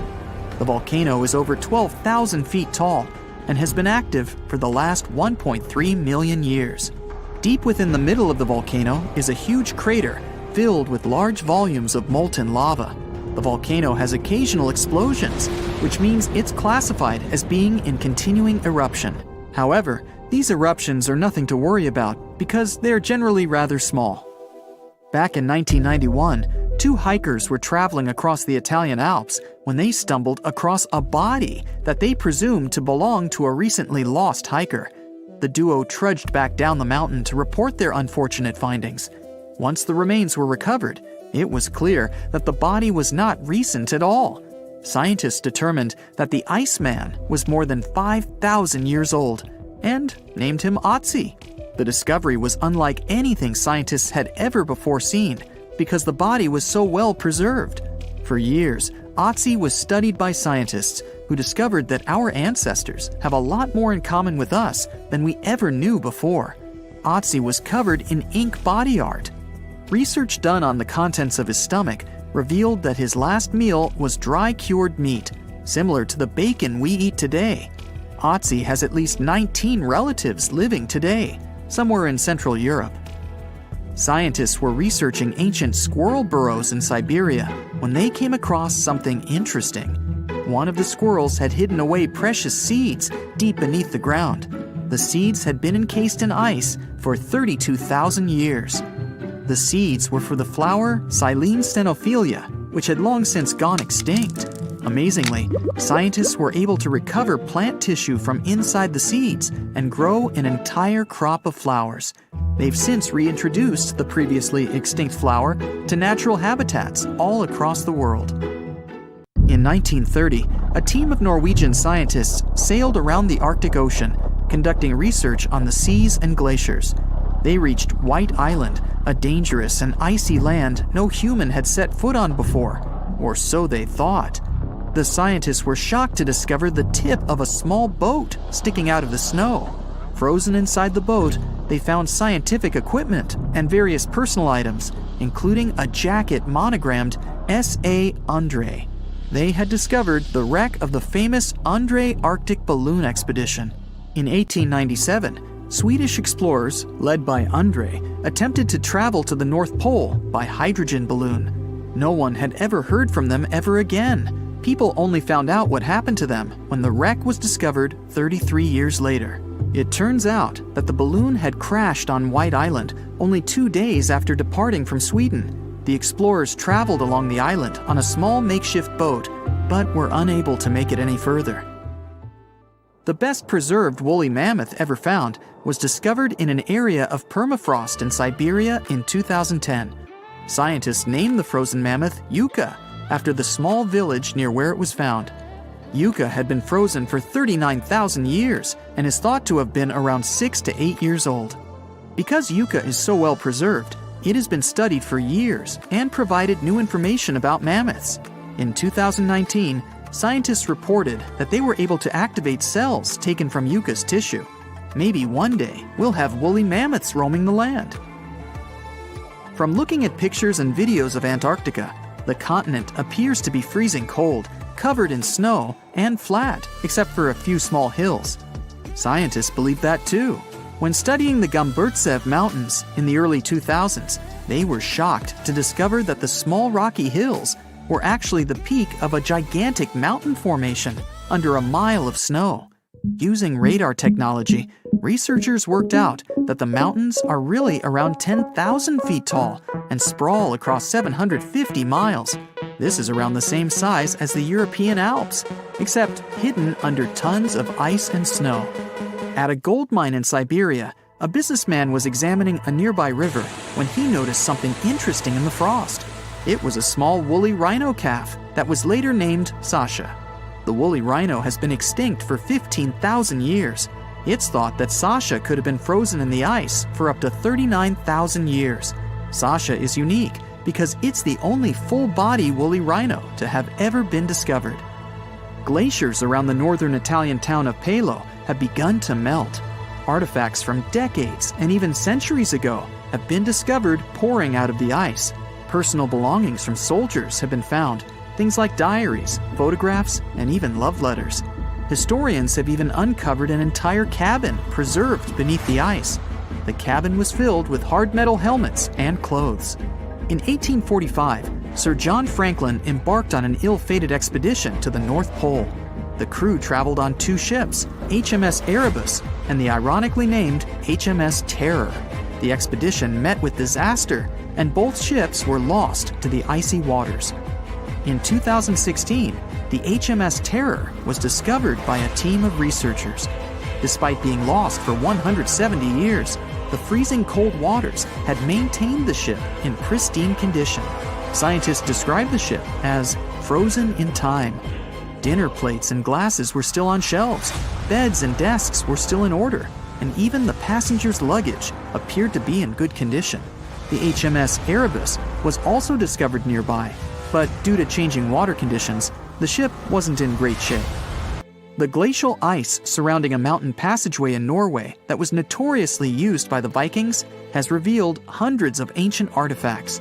One of these artifacts was a giant unopened wooden box that was welded together. Researchers were beside themselves with anticipation, waiting to open this box.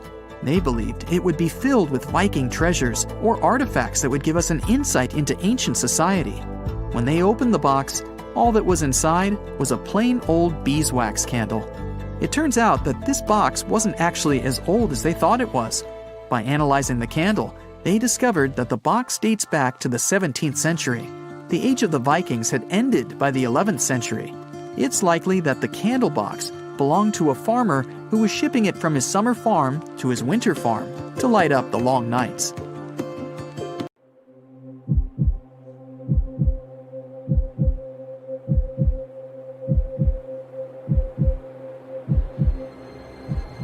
Leave it to people wandering on Google Earth to stumble upon the world's newest and weirdest places ever.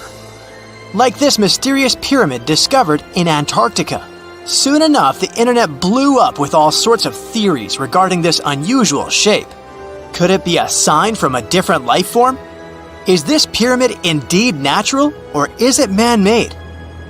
For starters, it's not the first time we've discovered a pyramid in the Antarctic. The first one was observed by the British Antarctic expedition in the 1910s and kept secret for a long time. Its discovery being kept hidden only added to the mystery. A second such structure was discovered in 2016, which further increased the interest in the matter. The mystery was soon enough deciphered by scientists. These formations are just mountains.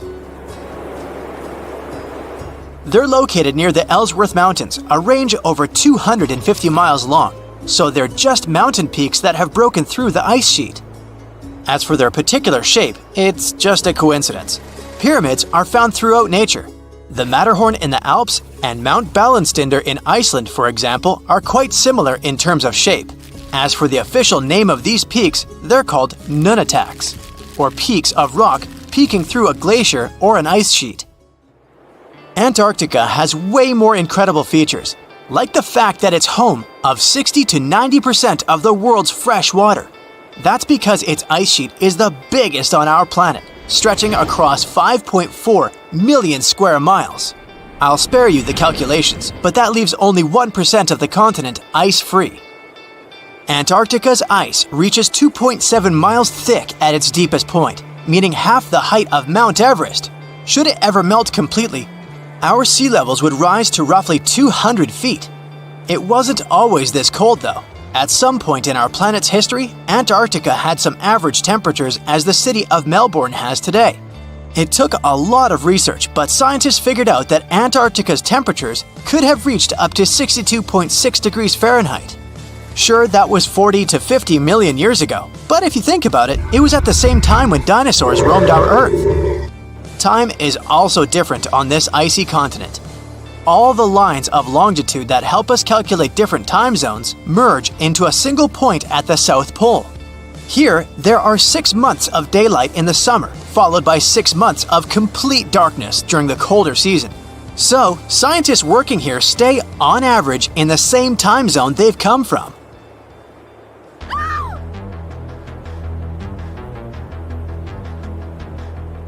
The Blood Falls aren't a chapter of a thriller movie. They are merely a series of waterfalls located in one of the driest regions of Antarctica. They emerge from an underground lake filled with a special type of bacteria. These little organisms use sulfates as fuel instead of sugars, which makes them very intriguing for scientists. The water contained in this lake is so full of iron that it basically just rusts when it meets air. So, the reddish color of the waterfall also gives it its trademark name. The megalodon was the largest predator ever known in our planet's history. In terms of its location, the megalodon lived practically in all waters on our globe, except near the poles. The reason why there were no megalodon teeth found in Antarctica is probably because the gigantic creature was adapted to only warm tropical and subtropical waters. If you plan to visit Antarctica by boat someday, just know you might not get there on a non-metallic boat. The hull of your transportation device must be made of either steel or aluminum to withstand the harsh weather conditions here. Antarctica isn't home to a lot of bugs. In fact, there is only one true species of insect that calls this place home. It's a wingless midge called Belgica antarctica. This fly is so tiny that it only reaches 0.08 to 0.23 inches long, but it's still the Antarctic's largest terrestrial animal. A lot of Antarctic fish also come with an antifreeze substance in their blood. They don't necessarily need it for protection against the cold temperature, but mostly against touching ice. These antifreezes are made up of large glycoprotein molecules. They surround any small ice crystals that may form, making sure they don't spread through the animal's tissues, which could cause a lot of damage. They also create a sort of small pillow blocking the sharp ice crystals, so they're less likely to cause any pain.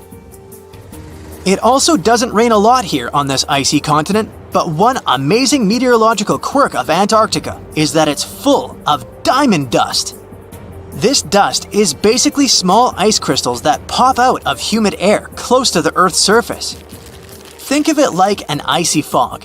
As they flow through the air and get touched by sunlight, they begin to sparkle, making visitors here feel like they're surrounded by diamonds. It's probably the last place you'd want to go into labor, but in 1978, the first person was born here ever. Emil Marco Palma was its name, and ever since, 10 other people have been born here in Antarctica. There's a lake on this icy continent that is so full of salt, it makes it impossible for it to freeze over, even if temperatures can go as low as 5 degrees Fahrenheit. That's because pure water freezes at 32 degrees Fahrenheit. Water that has salt in it, or any other substance for that matter, will freeze, but at a way lower temperature. That lower temperature is adjustable depending on the substance itself and the amount that has been placed into the water. Antarctica was the last official continent to be discovered. It remained completely unseen until the 1820s. But it took another 20 years to confirm it was actually a continent and not just a group of icy islands. Just because it's really cold here doesn't mean you can't go on a date here. One December night, an American scientist that was posted in Antarctica logged into a dating app simply out of curiosity.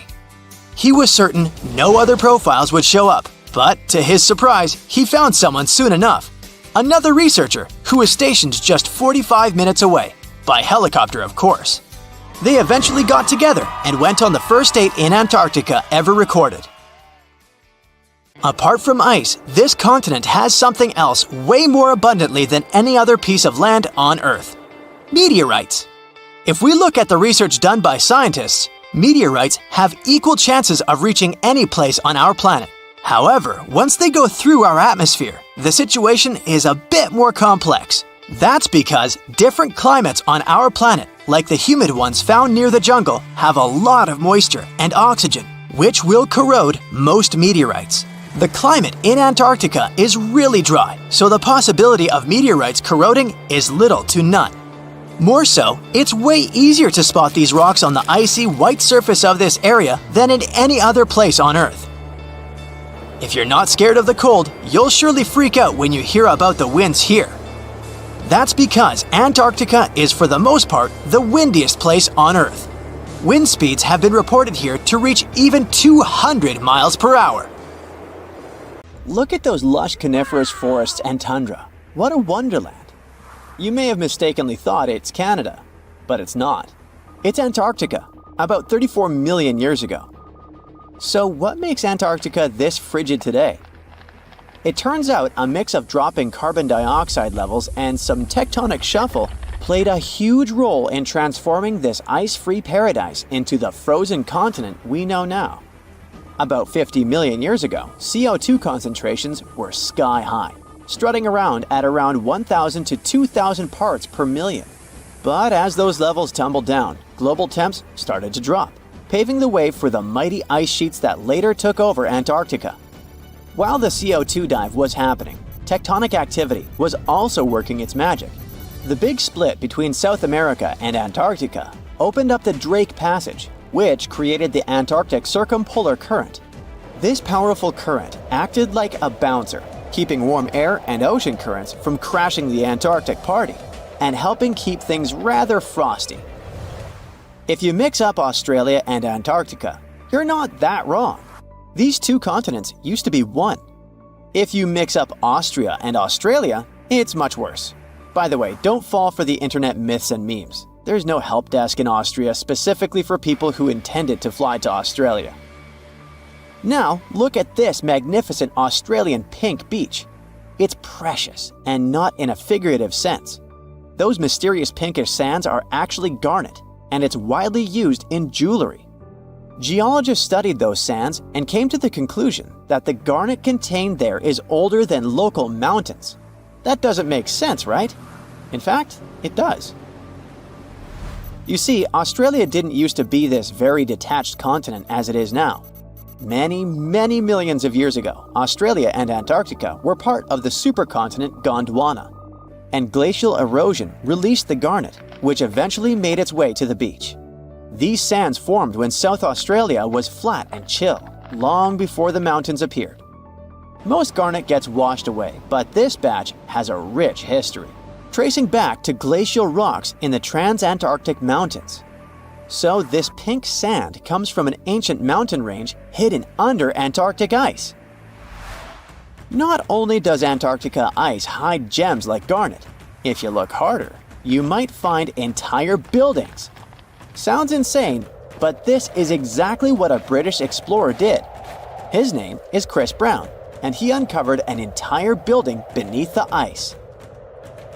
He was traveling to the pole of inaccessibility, and it all started with a bummer. Chris and his son had their plane broken. Suddenly, they spotted a lone bust peeking out of the snow. This place was an old meteorological station. Despite freezing conditions, Chris and his son Micah had a blast exploring. Chris is on a mission to conquer all 7 earthbound poles of inaccessibility and has tackled 5 so far. I guess you already know that Antarctica is the largest desert on Earth, much larger than the Sahara or the Gobi. Still, despite being the driest continent on Earth, it boasts a seriously weird waterfall. Nestled in the mesmerizing McMurdo Dry Valleys, it's 5 stories tall and looks like it's gushing blood. It's even called Blood Falls. It may look outlandish and even frightening, but its nature can be easily explained. The water that creates this crimson cascade was once a salty lake, but over time, it became sealed off from the outside world when glaciers formed on top of it. Now, this ancient water hanging out 1,300 feet below the surface has cranked up its salt levels to 3 times saltier than the ocean. This salt water is also loaded with iron and gets 0 oxygen or sunlight. When the iron-rich water trickles through a crack in the glacier and meets the air, it rusts up, turning dark red. You may have mistakenly heard that no bug species belongs to Antarctica, but it's not exactly true, because there's this tiny Antarctic midge living there. Plus, there are some spiders too. Those aren't your average spiders hanging out in the darkest corners of your apartment. Those are critters lurking in the chilly darkness of the Antarctic ocean floor. These little marine creepers are actually arthropods and can stretch around 20 inches across. As if that wasn't bizarre enough, they also breathe through little holes in their legs. Quick question. What's the color that you associate most with Antarctica? I'm sure it's white. That's my association too. However, Antarctica may look like a slice of watermelon. That colorful snow comes courtesy of a tough little algae called Chlamydomonas nivalis. When things start to warm up during the Antarctic summer, these little guys release their vibrant red and green spores, painting the snow in wild and funky colors. But it's best to steer clear because that snow is not just a pretty sight. It's also toxic and definitely not edible. Searching for fossils is always a blast, but when you're in one of the most remote spots on the planet, it gets even more exciting. A diverse team of scientists recently hit the mother lode, pulling in over a ton of fossils from ancient marine life, dinosaurs, and birds from the late Cretaceous period, about 71 million years ago. Their adventure kicked off with a flight to South America, followed by a 5-day trek through the infamous Drake Passage. Upon reaching Antarctica, they set up camp using helicopters and inflatable boats. You might be thinking, why dig in Antarctica with all that ice? Well, it turns out there are places where rocks pop up, depending on the season. The team went to James Ross Island, located in the Antarctic Peninsula, and they went there during February and March. And that's one of the few parts of Antarctica where in summer, rocks are exposed, and those rocks can come from the age of dinosaurs. The expedition was a success, as they discovered over a ton of remarkable finds. Next up, the fossils will head to Chile before making their way to Pittsburgh's Carnegie Museum of Natural History. Among their discoveries, they found relics dating back about 71 million years, alongside some around 67 million years old, including plenty of snails, clams, and various marine creatures. Yikes! Look at this creepy sea worm. It could live in LA and be a star in a horror movie, but it chooses to call the chilly waters of the Southern Ocean near Antarctica its home. These worms can grow up to 8 inches long and 4 inches wide. But don't let their spooky exterior trick you. Research suggests they might actually be superheroes in disguise, playing a vital role in keeping ecosystems buzzing. Now, see that head? It's not really a head. It's just a retractable throat that helps this toothy creature chow down on its meals. Antarctica has many creepy critters to offer. Let me introduce you to the Antarctic strawberry feather star. It's not like Patrick from SpongeBob, though. It's more like a deep-sea creature straight out of a horror movie. Picture this: 20 wiggly arms, some stretching up to 8 inches, all decked out with these bizarre little bumps. Yikes indeed. Back in 2014, scientists buried 34 seismic monitors in the snow on the Ross Ice Shelf, which is huge. Think of it as an ice slab the size of Texas, just chilling over the Southern Ocean. These clever little machines picked up a nearly non-stop buzzing. Even though our human ears usually can't catch these low-frequency sounds, scientists have worked their magic and made them audible for us. They even shared the creepy audio online. A glaciologist from the University of Chicago says that if you could hear this vibration, it'd sound like a swarm of cicadas taking over the backyard in late summer. But these glacier explorers weren't trying to capture spooky tunes. They're actually on a mission to monitor the Ross Ice Shelf because things are heating up, literally, and the ice is melting faster than ice cream on a hot day. Ice shelves are like Earth's safety plugs, keeping all that massive ice from surging into the ocean. So what exactly is making all that noise? It's likely just strong winds whipping across ice dunes, creating a kind of natural vibration. Salt makes our chips and popcorn taste yummy, but it turns out that's not all. It's used in household and industrial products, from cosmetics to fertilizers, from water treatment to road gridding. All over the globe, around 300 tons of salt are produced every year. But there's a problem. That's too much salt for our planet. You see, salt rises to Earth's surface from deep oceanic rocks gradually, and this process is quite balanced, or it used to be. Humans are pushing this balance out of whack. Our demand keeps increasing, and we're releasing too much salt into the soil, air, and sea. And if this process continues unchecked, we might face an existential threat. Yep, it's as serious as that, and a recent study conducted by the University of Maryland confirms this. There is this thing called the natural salt cycle. It's existed for thousands of years. Salt naturally rises to our planet's surface via geologic uplift and rock weathering. Sometime later, rocks break down and release salt ions into the soil. Some of these ions are absorbed by plants and organisms. Others are washed away into rivers, which transport them into oceans. Salt also gets into the atmosphere. It happens through salt dust in dry regions and sea spray in coastal areas. It's crucial for humans because our bodies need salt, just like animals and plants do. Simply put, we're electrical systems controlled by salt. Soil needs salt because otherwise it won't clump together. Plants also need small amounts of salt since those allow them to have proper metabolism and synthesize enough chlorophyll. At the same time, too much salt isn't a great thing, and nowadays human activity is messing with the natural salt cycle, bringing salt to the planet's surface much more quickly than before. That's the conclusion researchers made after combining data from different sources, including the U.S. Geological Survey's Mineral Yearbook and global records of river compositions and salinity measurements. The main factor bringing about these changes is salt mining for food and other products. Then there are also acid rains. Those increase the rate of rock weathering. These and other factors speed up the generation of salt at the surface of our planet. At the moment, the concentration of salt in the world is too high. The soil, plants, and animals can't use all of it. Even worse, some essential species can't survive with all this extra salt. Their demise changes biodiversity and can lead to the appearance of invasive species, such as phragmites. Those are tall, reedy plants taking over coastal areas. Then, there's also zooplankton. an important ocean species regulating algae. It's extremely sensitive to salt. If this species starts to decline, it might mess with the world's food webs. Too much salt also turns farmlands into wastelands. Recent reports have shown that around 833 hectares of land are already affected.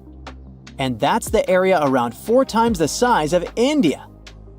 In some countries, huge areas become infertile because of oversalination.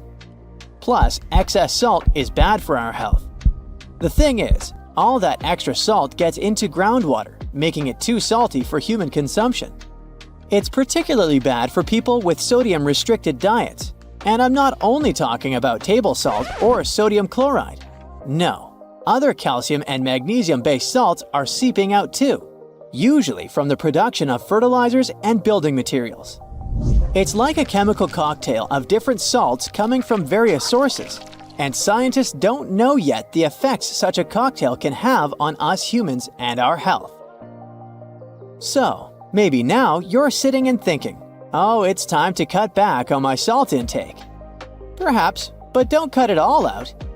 In the 1930s, Dr. Robert McCants from Cambridge University's Department of Experimental Medicine found 4 volunteers and asked them to go 10 days completely without salt.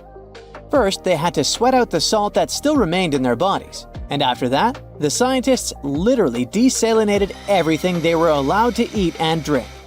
Soon after, the participants started to experience weird sensations. They realized that they didn't taste much flavor in anything they consumed. It got worse. Fatigue set in, and the volunteers soon got too tired to even eat. They began to show the signs of hyponatremia. It occurs when the concentration of sodium in your blood is dangerously low.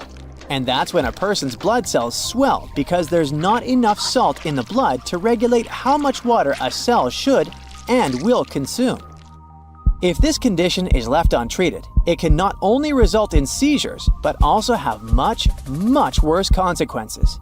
At the end of the trial period, participants got some salty foods, and miraculously, within a few minutes, they could taste again, and their energy seemed to be replenished almost immediately.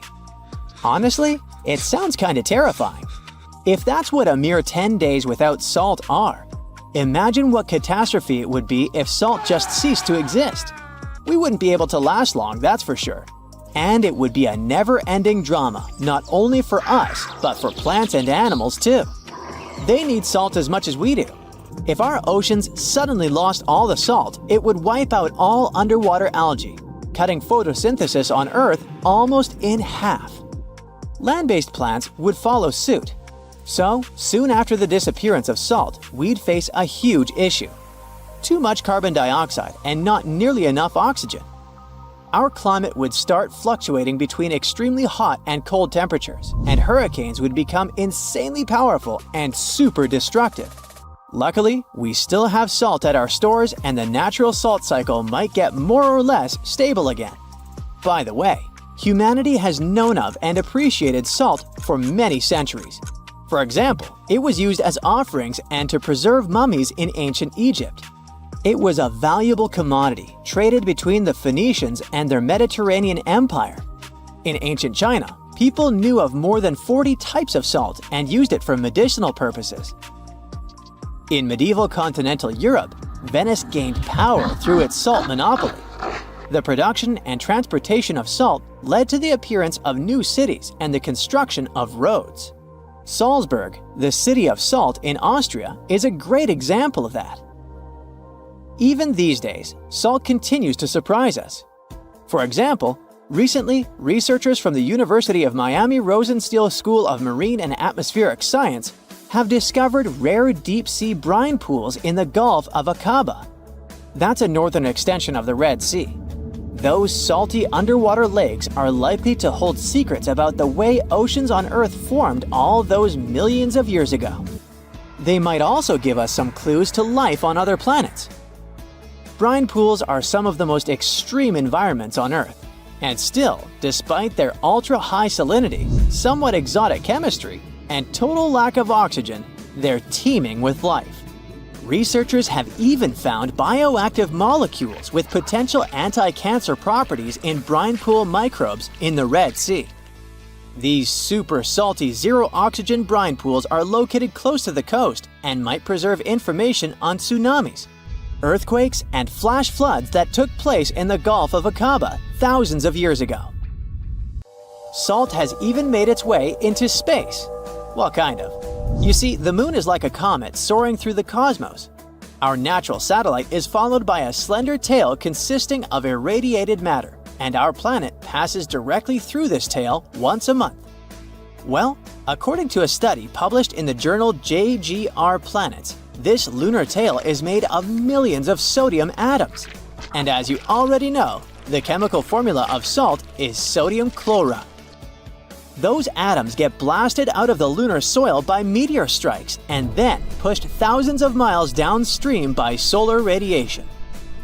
For several days a month, when the new moon is located between Earth and the Sun, the gravity of our planet drags that sodium tail into a long beam, which wraps around our planet's atmosphere.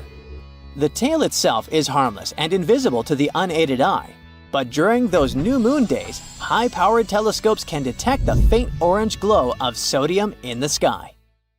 Discovering hidden places on our planet is extremely exciting. Today, I'm taking you on a trip that you aren't going to forget anytime soon. But suit up, this is about to get very cold. You hop on a plane and land on the ice-covered island of Greenland. An unbelievable view of the Aurora Borealis, aka the Northern Lights, is greeting you. You can't believe your eyes. Your guide tells you how rare this phenomenon is. Usually, people spend days trying to hunt it down. You feel lucky and take your time to appreciate these beautiful dancing greenish lights. You're glad you brought your camera along, aren't you? Between clicks, you learn that the Aurora Borealis is the result of some rather rough events. This spectacular light show occurs when energy particles from the sun slam into Earth's upper atmosphere. On day 2, you continue to explore the place by air. This may not come as a surprise, but Greenland is one of the world's largest islands. This time, on board a helicopter, you can see the infinite icy landscape. In case you're curious, you're now flying over 656,000 square miles of thick ice. Oh, what's that down there? It looks like a family of polar bears. You don't want to get too close, of course. The conditions in Greenland might be too tough for people to live there, but some animal species do very well in this land of ice. Those are reindeer, wolves, and Arctic foxes. On your way to Greenland, you probably made a pit stop in Copenhagen. Denmark is one of the few countries that have commercial flights to Greenland. You didn't know this before, but you find out that the island is actually part of the Kingdom of Denmark. On a map, it's right between the Arctic and Atlantic Oceans. You're lucky to have a local pilot that tells you about the secrets hidden in this scenery. Under this 2-mile thick white surface, there's an entirely different world. A world filled with canyons, meteor-carved craters, and millennia-old plant fossils. You are beyond excited to go visit one of these spots, but of course, you'll have to use your imagination, as all of it is hidden under ice. Believe it or not, nearly 80% of the island's surface is covered with it. The first stop on your tour is Greenland's Grand Canyon. You land not far from it, somewhere in the northern part of the island. You may know that canyons are deep, narrow valleys with steep sides, but I bet you didn't know that the word canyon actually comes from the Spanish word cañón, which means tube or pipe. Now, this Grand Canyon has some similarities with the one in the US.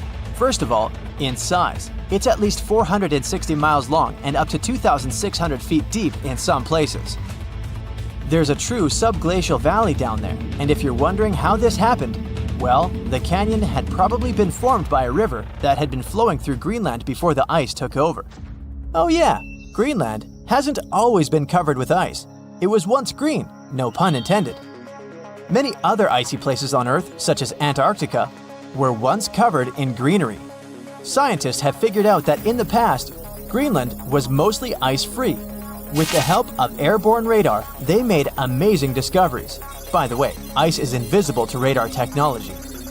If you have trouble believing it, try putting an ice cube inside your microwave. It won't melt or heat up. A recent discovery of fossilized plants allowed researchers to estimate that Greenland used to be much warmer than they could imagine. 2021 research conducted by the University of Vermont found fossils of twigs and leaves, which left researchers very confused. They expected to discover sand and rocks in the deepest layer of ice, but instead, they found some clear proof of rich flora. Judging by what you've seen of the landscape, it's hard to believe that forests were once growing here. Today, you'll find some tundra vegetation on the coastal part of the island, and that's pretty much it. But according to the genetic material found in these fossilized plants, researchers believe the island used to be much greener.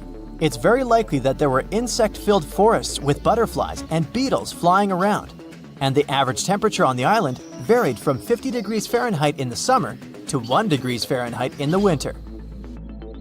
NASA's Operation Icebridge has flown over Greenland more than 100 times.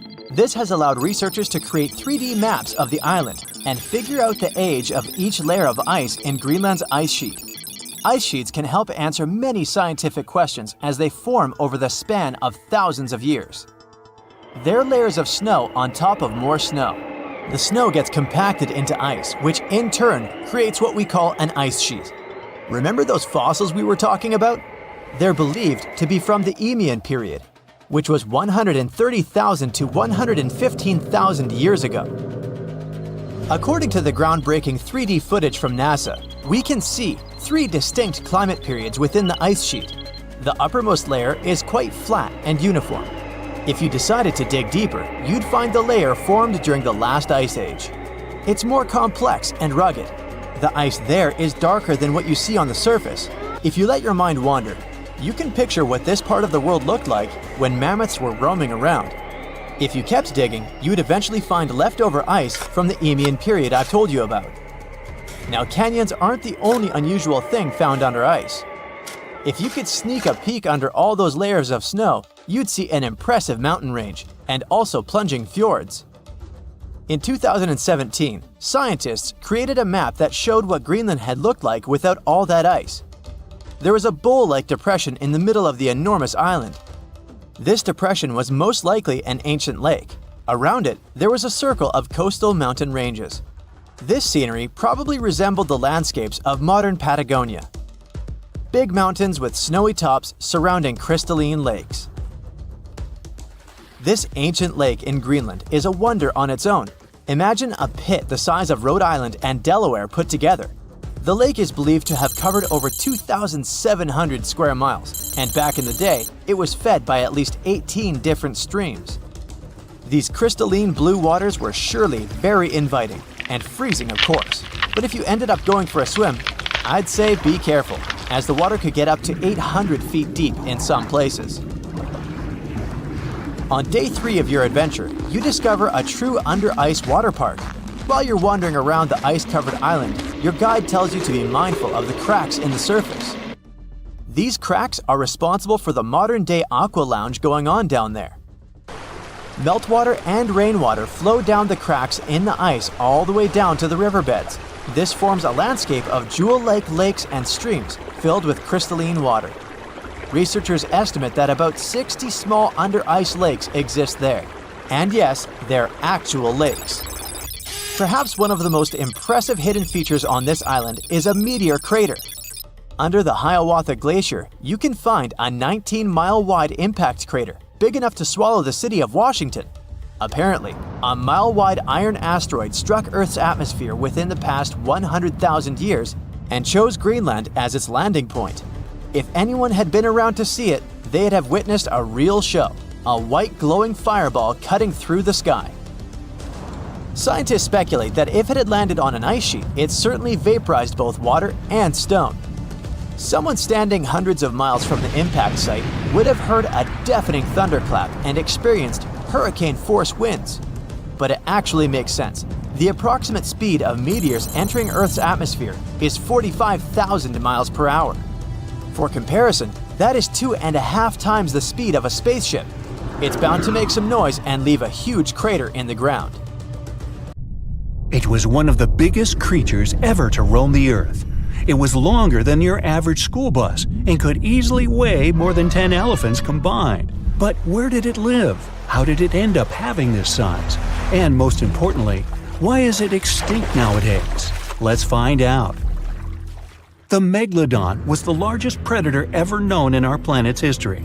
In terms of its location, the megalodon lived practically in all waters on our globe, except near the poles. The reason why there were no megalodon teeth found in Antarctica is probably that the gigantic creature adapted to only warm tropical and subtropical waters. The younger ones liked to keep to the shores, while full-grown adults preferred coastal areas, but they could easily move into the open ocean as well. How do we know the megalodon was so widely spread? We can only presume, based on the fact that they discovered the most northern fossils off the coast of Denmark and the most southern in New Zealand. The discussion of how the megalodon got this size is still open in the scientific community. They recently found out that not all the specimens from this fascinating species reach the same huge size. This has to do with a little something called the Bergmann's rule, which says that the temperature of the surrounding environment affects the animal's body size because they either need to conserve or shed heat. The megalodons that reach cooler waters probably needed more body weight to make sure they survived in low temperatures. On the contrary, those living in warmer waters had to be smaller to avoid burning up. But what did this enormous fish look like? Most modern depictions show the megalodon resembling an enormous great white shark. But well, it seems it may not necessarily be correct. The megalodon likely had a much shorter nose and a flatter jaw that looked almost squashed when compared with a great white shark. It also seems to have something in common with the modern blue shark: extra-long pectoral fins. They needed these to support their weight and size while navigating the planet's waters. Lastly, the lady megalodons, seem to have been about twice as large as the gentlemen. As for their offspring, even a small megalodon was enormous, at least 6.5 feet from nose to tail. How do we know that? Because specialists have stumbled upon megalodon nursery habitats in Panama, Maryland, the Canary Islands, and Florida. Even the piles of used diapers were enormous. Nah, not really. Surely the scariest aspect of the megalodon's looks was its mouth. I mean, think about it. Megalodon had whales for dinner, so it obviously needed to open its mouth wide enough. Scientists have estimated that its jaw would span a mind-boggling size, 9 by 11 feet wide. Just to paint you a better picture, that means it could have easily gulped down 2 adult people side by side. Wait, which 2 adults? Those impressive jaws also feature 276 teeth. Based on modern reconstructions of the force of its bite, it looks like it may have been one of the most, if not the most, powerful animals of prey ever to exist. For comparison, humans can have a bite force of around 1,300 newtons. Today, great white sharks have been estimated to be able to bite down with a force of over 18,000 newtons. The megalodon tops all the records, with an estimated power of bite up to 10 times greater than that. It could basically crush a car with very little effort. Its teeth were also pretty amazing.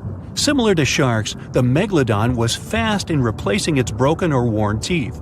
With 4 or 5 rows of teeth in its mouth, it basically acted like a conveyor belt, growing back damaged or missing teeth within about 48 hours. This means that an adult megalodon probably would have grown several thousand teeth throughout its lifetime. It was nice of them to do that, though, since it's probably one of the reasons why megalodon teeth are so common in fossil records, and we're able to study them properly.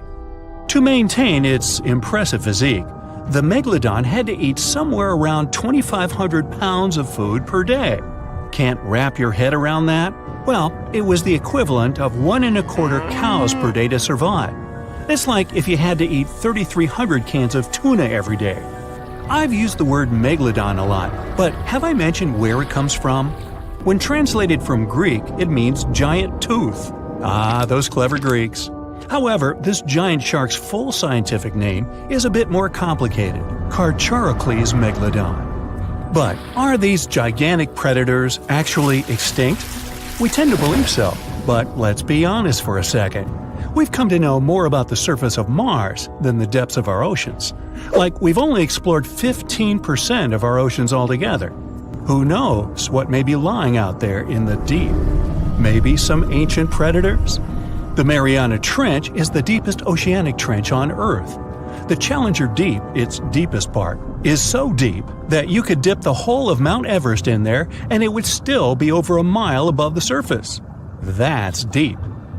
If a megalodon or two ever needed a place to crash, that would be a discreet enough location. However, the Mariana Trench is not a particularly comfy place to be in.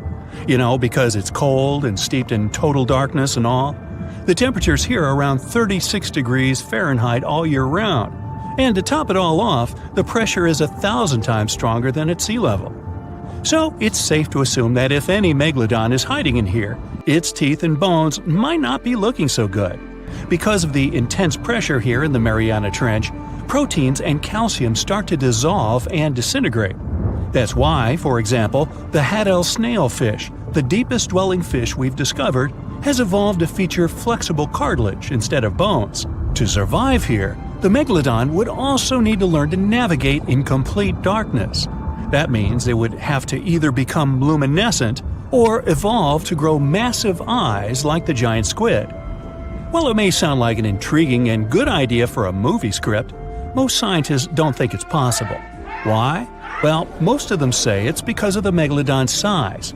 Most foods that megalodons like to eat live in shallow ocean areas and not in the deep, deep sea. Specialists believe that if these animals were actually still roaming our waters, there's no way we wouldn't know about it. They would need to come up for dinner every now and then, right? Their food is also the most likely cause of why the megalodon is not alive anymore.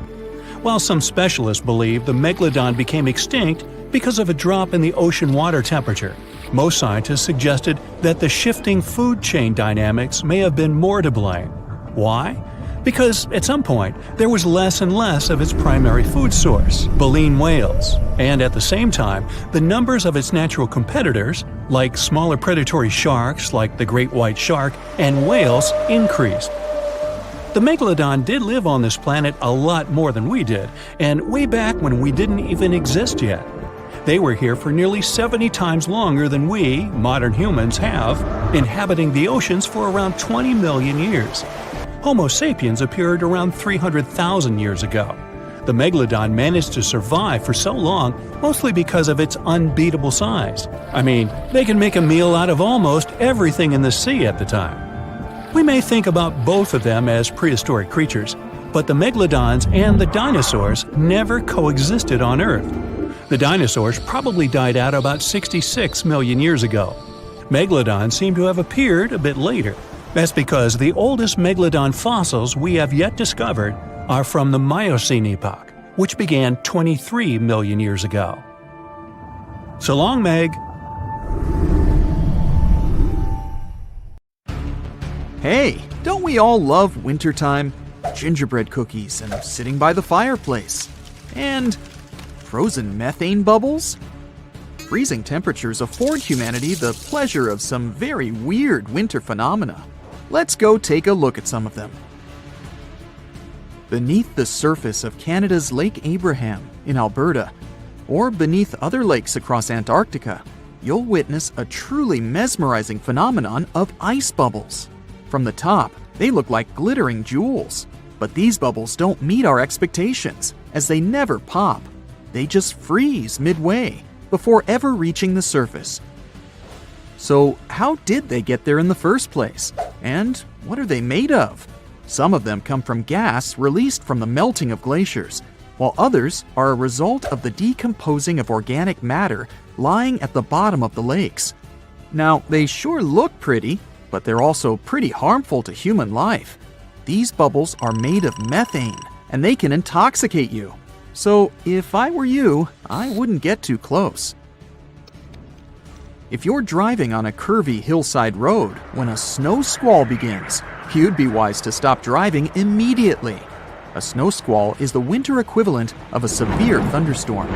The thing is, they're difficult to predict and very fast moving. There can be sunshine, but then all of a sudden, a huge snow squall might start.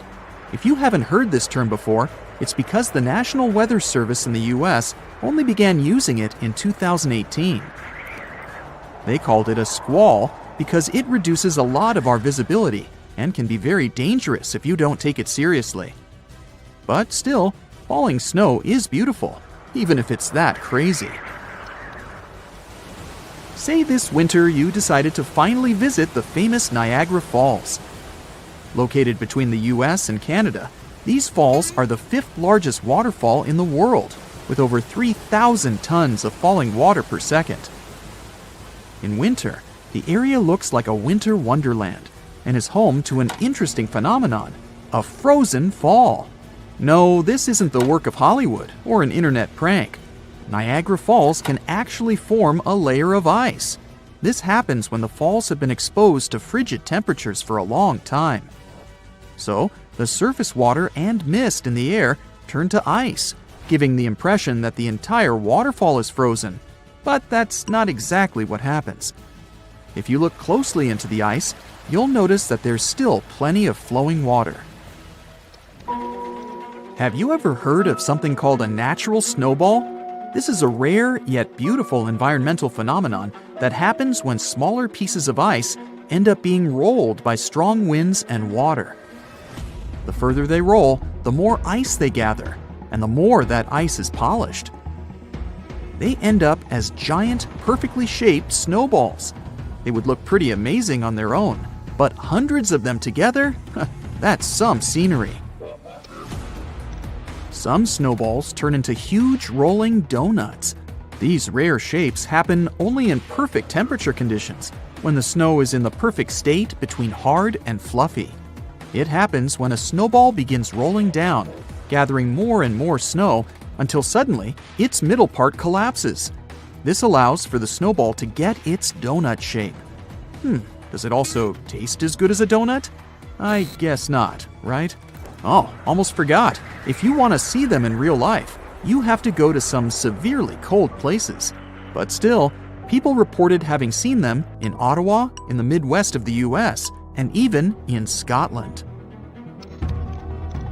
If you go for a walk in the woods at the beginning of winter, you might stumble upon a magical phenomenon known as frost flowers. These flower-shaped phenomena are rare and occur only when the temperature of the air is freezing, but the ground is still moist. When the perfect conditions align, vapor coming out of stems form these veil-thin patterns that make up delicate flower-like ice. Don't try to pick them, you'll break them. And certainly don't try to plant them anywhere else, as they aren't real flowers. Oh, and be sure to go before the sun is too strong. Otherwise, it'll melt these delicate things. Say you just checked the forecast and the weather for the day is -8 degrees Fahrenheit. Maybe you'd choose staying home underneath the blankets, but I'm sure you'd change your mind if you had the option of this day trip.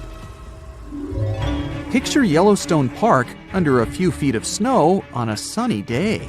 Well, if that didn't do it for you, then add some snow-covered bison and steamy geysers to the scenery. Still not convinced? How about the chance to see the rare phenomenon of hoarfrost? If you haven't heard of them before, they're a geometrically enchanting type of frost that you can see when moisture in the air skips the droplet stage and appears directly as ice crystals on top of a leaf. They're much more photogenic than your windshield or garden variety frost. FYI, the term hoarfrost comes from Old English, meaning a frost that resembles an old man's beard. Well, what do you say? Does this actually look like a beard? You're walking in a frost-covered forest on a freezing day, when suddenly you hear a loud banging sound. No, it's not an avalanche nor an earthquake. You're in the middle of a frostquake. If only that meant that you'd see beautiful snow crystals cracking on the floor, but that's not quite the case. Frostquakes, also known as icequakes, happen when the moisture below the ground starts to freeze and expand. It's normal for things to expand in their frozen state. Just look at an ice cube, for example. These frostquakes can move rocks and the soil above and cause loud cracking sounds as if the world were falling apart. Don't worry though, it's not. If you happen to see black ice, be careful. Although we call it that, black ice isn't really black. It's made up of a thin layer of ice that looks black, due to the color of concrete or earthy ground. It blends in so well with the ground that it's almost impossible to spot. It forms during winter days when the ground is wet from rain or melted snow, and the temperature suddenly drops below freezing temperatures. So, this thin layer emerges, multiplying considerably your chances of slipping while walking on bridges or overpasses. It's also pretty common on spots on the road that are shaded by trees. This next phenomenon happens in a very specific wintry context, the Antarctic one. Amongst the unique things that occur on the continent, Antarctica is home to an extremely weird waterfall. The year was 1911, when an Australian geologist wondered about the so-called blood falls.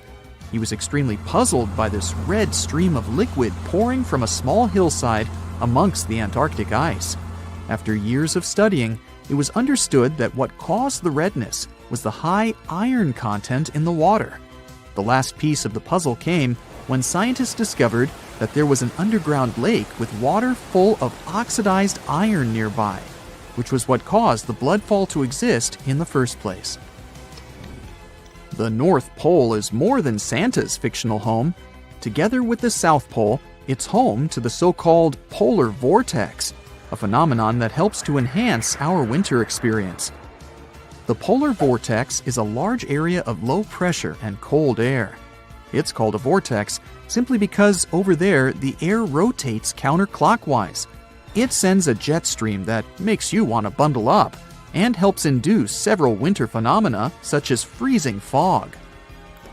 If fog is when a cloud touches the ground, what happens when it freezes?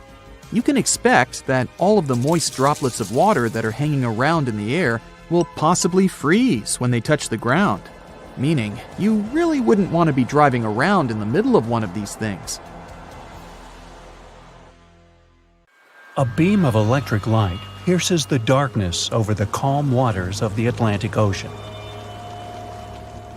The Titanic is quietly making its way through the waves, its passengers asleep, when suddenly a monstrous white shape is caught in the light beam. The fateful iceberg is about to rend the side of the legendary ship.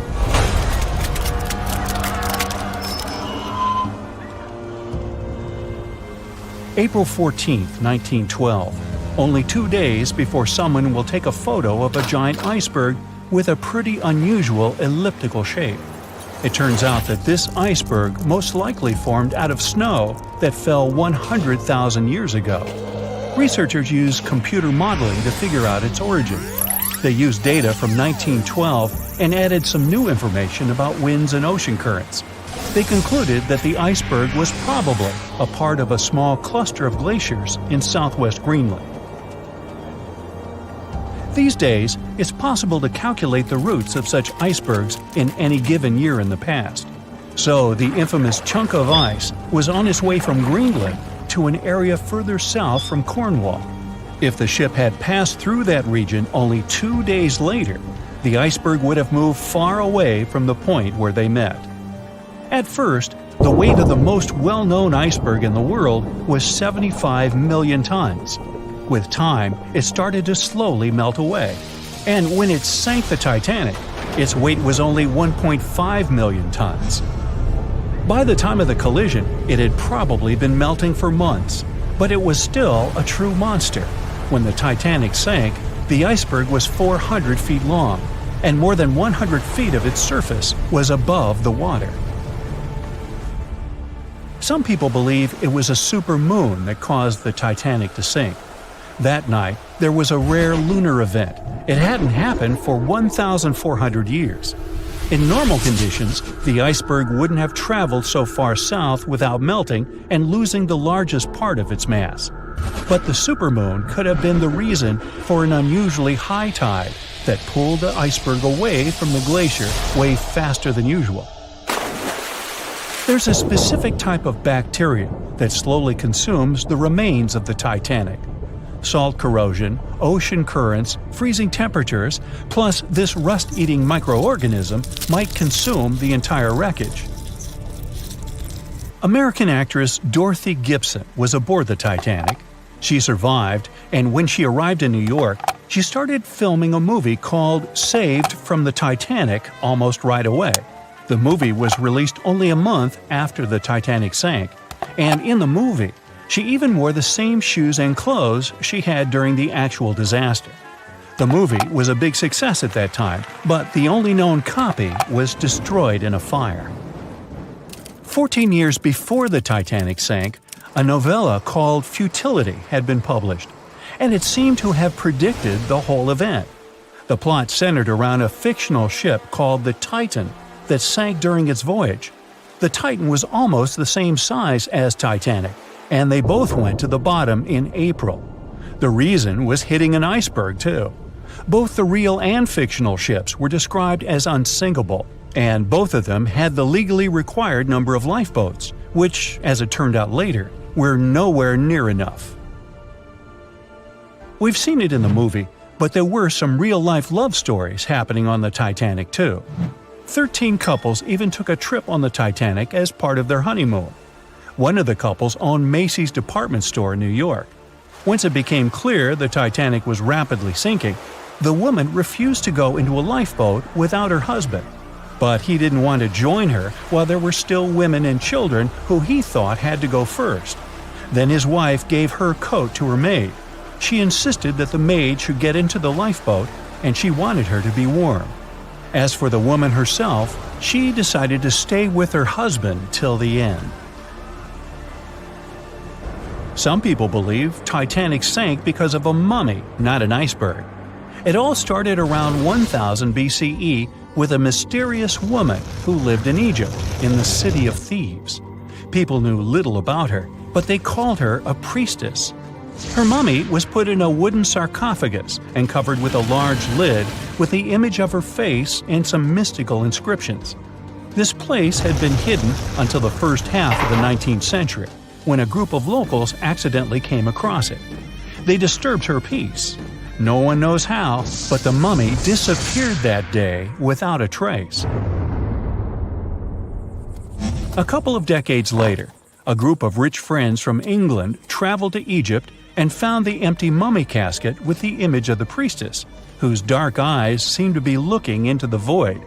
They decided to buy it, but the buyer disappeared the same night before he even got the case. All members of the group had some accidents. The casket changed its location a couple of times until it, as some believe, ended up on the Titanic. It took more than 70 years for a robot submarine to find the ruins of this legendary ship. The wreck lies nearly 13,000 feet under the surface of the Atlantic Ocean, split into two halves. Why did the liner break apart? No one knows exactly. Some think it happened because of the water that got inside when the ship collided with the iceberg. The pressure was so powerful it separated two parts of the vessel, starting with the ship's bottom structure. Others say it was because of the hull rivets. They had a high concentration of slag or smelting residue, and that's something that can cause the metal to split apart. The ship generally had many flaws, starting with the design. The watertight bulkheads weren't completely sealed on top. This allowed the water to flow between the compartments and, in the end, sink the vessel. The iron of the ship's rivets and steel of the hull ended up ruined because of high sulfur content, cold temperatures, and high speeds. The steel shattered and the rivets popped out quite easily. Because of this, Titanic sank 24 times faster than it would have otherwise. If the ship had hit the iceberg head-on instead of ramming it with its side, it would have probably stayed afloat. How come the crew members didn't have binoculars? It would have surely helped them spot the iceberg on time and maybe even avoid the disaster. But the binoculars on the Titanic were locked in a storage cabinet. Only one crew member had the key, and he had been transferred off the ship right before it set sail. He later said he hadn't remembered to hand over the key. But even without the binoculars, the ship might have had some time to change course and avoid the collision if the crew had gotten some warning. But that's the thing, someone did warn them. About an hour before the incident, a ship that was relatively close to Titanic, the SS Californian, sent a message to inform them it had stopped because of dense ice field. but the warning never got to the Titanic's captain. Some experts say it was because the radio operator didn't think it was that urgent. And later, the SS Californian said they didn't get a call for help from the Titanic because their radio operator was off duty. Some say the crew on the Titanic couldn't spot the iceberg on time because of an optical illusion. Atmospheric conditions that night probably caused superrefraction, which could have camouflaged the berg. After all, no one actually saw the iceberg until it was too close to the ship to somehow avoid the crash. Not even a whole minute passed between the moment they saw the iceberg and the collision. It was only 37 seconds, and it took Titanic 2 hours and 40 minutes to disappear below the ocean's waves.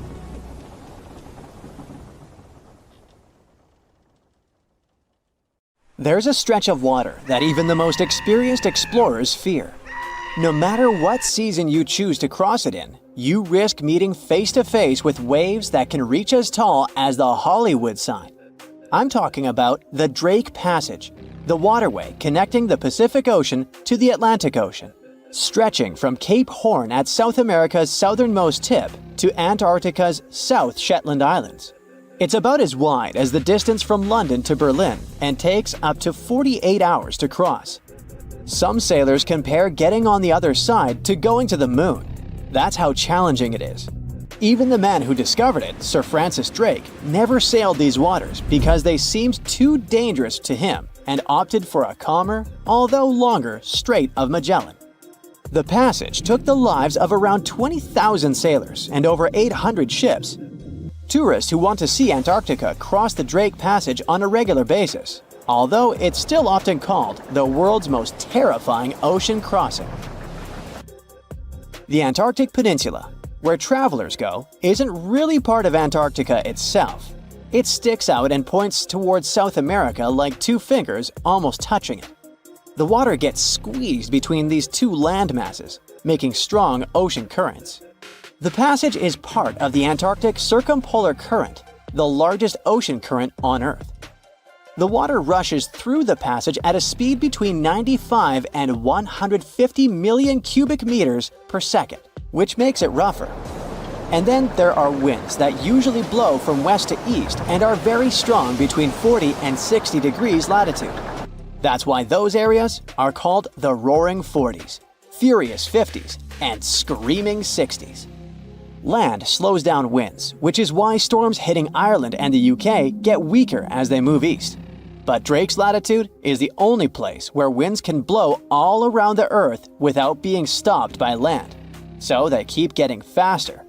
These strong winds turn into huge waves that can hit ships really hard, normally around 13 to 16 feet tall. They're much higher than waves in the Atlantic. Drake Passage also has underwater mountains that you can't see. The huge current squeezes through this narrow passage and causes waves to crash against these mountains underwater. These internal waves create whirls that bring cold water up from the deep ocean. So it's not just rough on the surface, the water is wild all the way down. The first sailor managed to sail around Cape Horn and through the Drake Passage in 1616. It was a Dutch navigator, Willem Schouten, in 1616. But the most famous attempt to cross it was undertaken by Sir Ernest Henry Shackleton on his ship named Endurance. He and 27 of his men set off from South Georgia, aiming to reach Vassal Bay in Antarctica. But things didn't go as planned. On January 19, 1915, their ship got stuck in the ice. And by October, it began to sink. They camped on floating ice for 2 months before sailing lifeboats to a remote, icy place called Elephant Island. Shackleton and 5 men made a risky journey to South Georgia to get help. It took them 15 days to cross Drake Passage with hurricane winds. Finally, they arrived safely and organized a rescue for the rest of their crew. Scientists found the shipwreck of Endurance only in 2022, 10,000 feet below the water. In December of 2019, 6 fearless athletes decided to cross the Drake Passage by rowing a boat for the first time in history. It took them 12 days of non-stop rowing with a 90-minute rotation of rowers. They managed to do it, and it was probably the hardest possible way to cross the passage. The athletes mentioned it was cold, wet, and dirty, and the waves hit them like walls. The weather in the Drake Passage changes a lot, but ship captains can always see it coming and change their path. They will move the departure time to have a safety margin and not to get stuck in the middle of the passage in the worst possible conditions. Sometimes, the journey will be smooth and calm, and they call it Drake Lake. Other times, people on the ship will feel rough waves, which is called Drake Shake. Some experienced captains who often cross the passage say that the Drake Lake effect happens once in every 10 crossings, and they see the Drake Shake once or twice in every 10 journeys. A schooner or a kayak will probably not survive the journey among giant waves, but modest vessels and cruise ships have sturdy hulls and advanced stabilizing mechanisms. So, the journey isn't that dangerous anymore, but still, it's quite an adventure, especially if you're seasick. If you don't feel like risking it but want to travel from the Pacific Ocean to the Atlantic Ocean by water the fast way, the Panama Canal is waiting for you.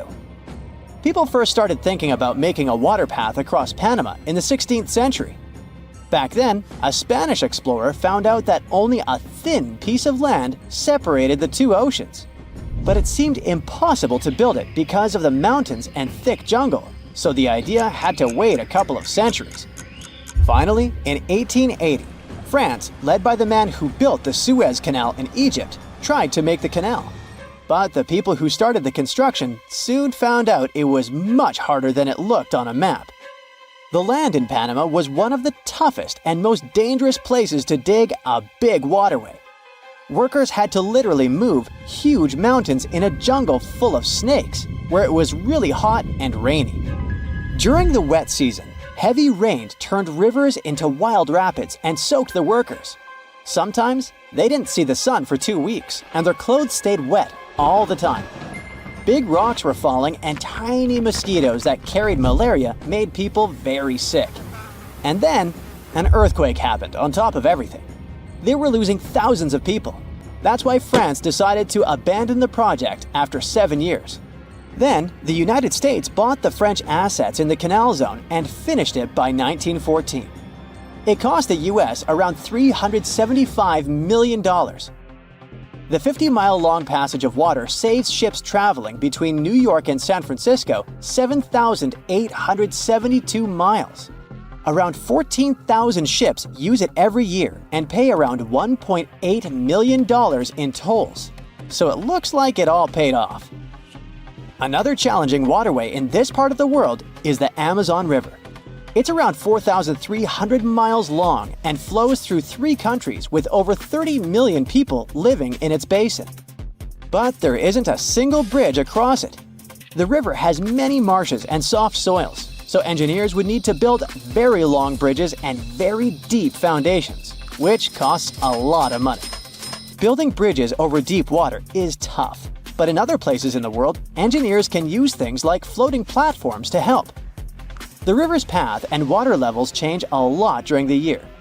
During the dry season from June to November, the river is usually 2 to 6 miles wide.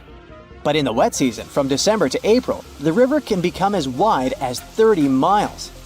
And the water level can rise by 50 feet. That's why they can't build floating bridges or pontoons. The riverbanks are made of soft dirt that moves and erodes with the seasons, and it makes things even harder. It would have to be an absolutely unique project to overcome all these challenges. Luckily, there's no pressing need for a bridge across the Amazon right now. The river mostly goes through areas that are sparsely populated, so there aren't so many major roads to be connected by bridges.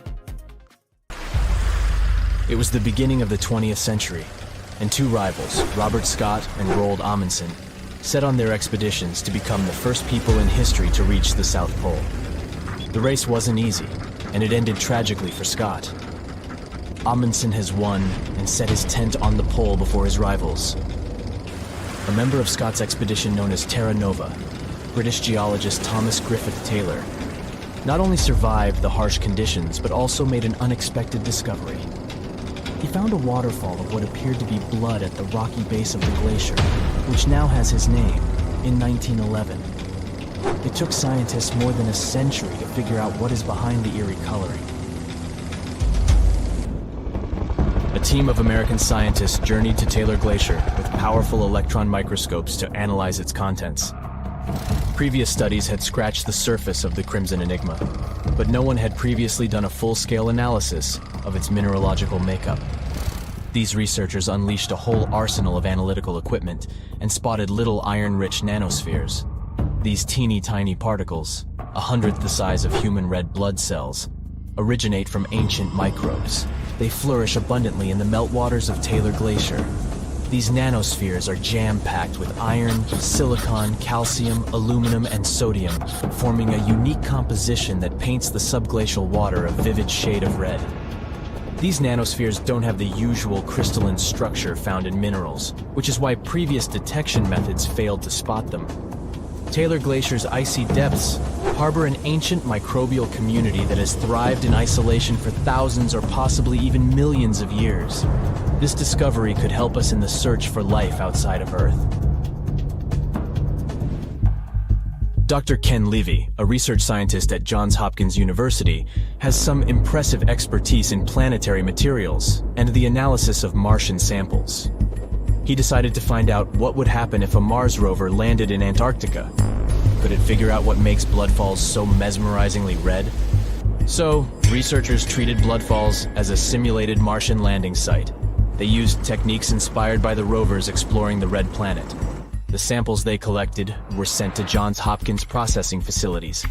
There, Livy unleashed the power of transmission electron microscopy and revealed the enigmatic nanospheres. He made the conclusion that our current methods of analyzing other planets' surfaces with rovers fall short. They can't unravel the true nature of environmental materials, especially on chilly planets like Mars. These materials might be super tiny and non-crystalline, throwing off our detection methods. To truly grasp the essence of rocky planets, we'll need transmission electron microscopes. Strapping one onto a Mars rover isn't feasible yet, but it could mean a start of a new era in space exploration. Have you ever seen a waterfall on fire? Every February, when the stars align just right, Horsetail Fall in Yosemite National Park gets a sensational makeover. As the sun sets, its rays hit the waterfall at the perfect angle, transforming it into a blazing display of vibrant orange and red hues. We don't know exactly who and when discovered this natural miracle. The original valley dwellers may have known about it, but they kept it to themselves. It wasn't until 1973 that photographer Galen Rowell captured the first known photo of the waterfall, bringing it into the limelight. Since then, the firefall has become a global sensation, spreading like wildfire on social media and drawing crowds from far and wide. This magnificent cascade draws hundreds of spectators every year, but they can only see the show under certain conditions. First things first, Horsetail Fall needs a flowing stream. If there's not enough snowpack in February, the waterfall won't have enough water to create the magic. The temperatures must be warm enough to melt the snowpack during the day. If it's too chilly, the snow will stay frozen, and the fiery spectacle won't ignite. Second, we need a clear western sky at sunset. Those sunbeams need a straight path to hit Horsetail Fall and make it come alive. And since the weather in Yosemite is ever-changing, clouds can magically clear up just in time for the show. If all the conditions are just right, you'll witness the Yosemite Firefall in all its glory for about 10 minutes. The mystery of the sailing stones in California's Death Valley National Park has puzzled scientists for years. Heavy stones seem to have a mind of their own and move across Racetrack Playa, a dried-up lake bed. They leave behind a trail on the cracked mud. There were all kinds of theories to explain this phenomenon, from magnetic fields or dust devils, which are strong whirlwinds, to mischievous pranksters. No one has actually witnessed these rocks in action, which only added to the mystery. In 2006, a NASA scientist named Ralph Lorenz entered the scene. He was studying weather conditions on other planets, but he couldn't resist the allure of Death Valley and those elusive sailing stones. He had an eureka moment while tinkering at his kitchen table with a Tupperware container. Lorenz filled the container with water, leaving a small rock poking out, and chucked it in the freezer. Then he placed this icy construction in a big tray of water with sand at the bottom and gently blew on it. The rock began to glide across the water, leaving a trail in the sand. Lorenz had been studying how ice can make big rocks float and move along tidal beaches in the Arctic Sea. Applying this knowledge, he and his research team figured out that, under certain winter conditions in Death Valley, enough water and ice could form to make the rocks float across racetrack playa in a light breeze. And as they glided, they left their mark in the muddy terrain. The River of Five Colors, Cano Cristales in Colombia, has the unofficial title of the most beautiful river in the world. For most of the year, it looks like any other regular river. The real magic happens between the wet and dry seasons, when the water level is just perfect. This unique river floor is lined with a special plant, and when the conditions are right, it bursts into a dazzling display of colors. Think vibrant reds, stunning yellows, and lush greens, all mingling with the blue water.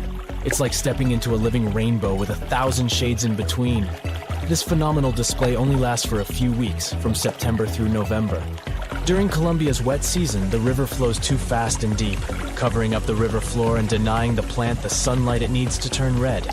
And in the dry season, there's simply not enough water to support the vibrant life in the river. So you have to catch it at just the right time. The reason behind Maldivian beaches glowing in the dark at night isn't a mystery, but it doesn't make them any less impressive. It happens thanks to the bioluminescent plankton.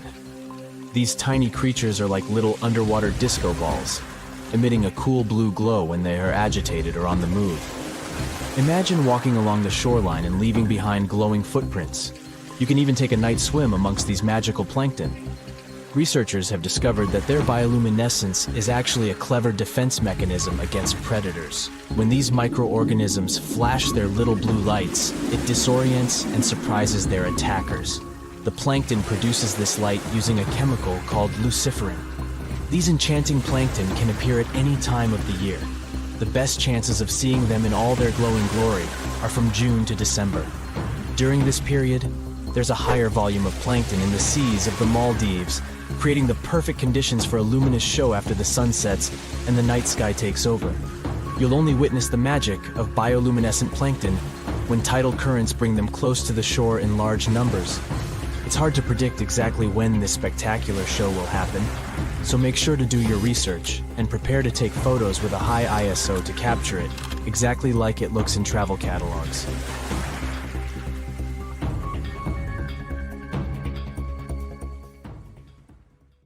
Imagine you're surfing a perfect wave, and then it suddenly freezes. Well, it sure sounds creepy, but couldn't possibly happen in real life, right?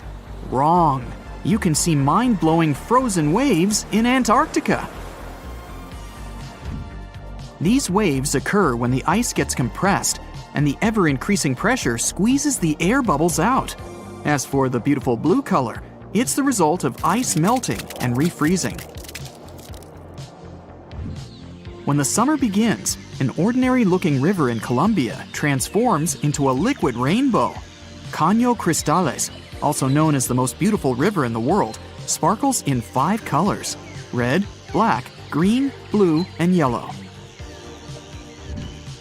It only looks like this for 6 months of the year because the aquatic plant that gives it the bright hues needs the right water level and amount of sunshine to use its magic. Australia is home to a unique horizontal waterfall on the coast of the Kimberley region. It's really just a fast tidal flow moving through 2 narrow-aligned rocks. The tides can rise 30 feet. The falls reverse whenever the tide changes. Also down under is the biggest single rock in the world. It's so big that it even looks like a large hill. It has a circumference of 6 miles and is 1,150 feet high. The edges are eroded since the rock has been around forever. These mud brick buildings are 7 stories high and were built out of fertile soil, hay, and water that were made into bricks and left to bake under the sun for days. The ground floors were used for keeping livestock and grains. and the upper levels were places for socializing and catching good views. Antelope Canyon in Arizona, also known as the place where water runs through rock, has two sections of slotted canyons. Throughout the years, the water running through sandstone has created a picturesque formation like no other. If you ever set foot on the arid soil of the Namib Desert in Namibia, prepare yourself for an eerie picture. You'll see countless circular patches between 6 feet to 50 feet in diameter. Organized in a honeycomb-like pattern, they stretch across 1,500 miles toward the horizon. These patches are also known as fairy circles, and you might be disappointed by the explanation of this mystery. No one knows for sure the origin of these circles, even though there are numerous theories, from the radioactivity of the soil to the activity of sand termites. Mount Haleakala in Hawaii is one of the quietest places in the world. National park managers nearly failed to find any sounds to measure here. The place translates from Hawaiian as House of the Sun. It formed thanks to a volcano that got active 1 million years ago. The lava flows built up over the years and grew into a mountain. It has its own climate and weather that's impossible to predict. It takes almost a week by ship from South Africa to travel to the world's most isolated settlement of Edinburgh of the Seven Seas. You'd need special permission from the local government to visit as a tourist. About 300 locals all treat each other as family, grow their own food, and keep their island impeccably clean. Daintree Forest in Australia is the oldest rainforest in the world. It has been around for over 100 million years. Daintree is home to some unique animal species, 12,000 different types of insects, and about half of Australia's frog, butterfly, and bat population. The rainforest also has around 3,000 types of plant species. Rocks that travel are called sailing stones because they seem to move across the dry lake bed of Racetrack Playa in Death Valley National Park, California. As the rocks move, they leave behind a creepy trail that used to have scientists baffled. After all, some of the boulders weigh more than 660 pounds. On top of that, some of the trails are curved, while others are mostly straight, with unexpected turns to the right or the left. But eventually, NASA experts cracked the mystery in 2006. It turns out that in winter, the lake fills with water, covering the boulders at the bottom in ice. And since ice is pretty buoyant, underwater movements and winds make the stones move across the lake bed. In their wake, they leave bizarre tracks, only seen when the water evaporates in the summer. Lake Maracaibo in Venezuela is often called the lightning capital of the world. Thunderstorms arise here 300 days of the year, with a peak in September. Sometimes there are up to 200 flashes in a minute. It happens because cool air coming from the surrounding Andes meets with warm air from the Caribbean Sea and generates electricity. Some places on Earth have less gravity than others. Canada's Hudson Bay, for example, used to be covered by a super thick and heavy glacier during the last ice age. The ice had pushed tons of rock mass outward when it started to melt. The smaller the mass of an object, the less gravity it has. It'll take another 5,000 years for the Earth to get into its original shape in this spot. Until then, you'll always weigh less here than anywhere else in the world. Five Flower Lake in China's Zhoujiago Valley changes its color from amber yellow to emerald green, dark jade to light turquoise, and sometimes coral. It never freezes thanks to underwater hot springs and never melts or dries up, unlike other neighboring lakes. The locals believe it's made up of pieces of a mirror that fell down from the sky. The surrounding valley has some narrow conic karst landforms, spectacular waterfalls, around 140 bird species, and giant panda, along with other endangered plant and animal species. Cape Denison in the Commonwealth Bay in Antarctica is the windiest place on the planet. It has unusual downslope winds. They are formed because of the continent's dome shape and the always cold climate. These winds are so fast and strong, they ruin the measuring instruments and the masts they are attached to. The record speed so far was 200 miles per hour. The Sahara Desert, which takes up 10% of the African continent, is extremely hot and dry. That's why it's one of the top places with the clearest skies. There's hardly ever a cloud above it. This, plus the remoteness from any civilization, makes it one of the best spots for stargazing. In Denmark, people experience blackout-type effects on a pretty regular basis. Just look how weird it is. But it gets even more bizarre when you find out that birds are the cause of this unusual phenomenon.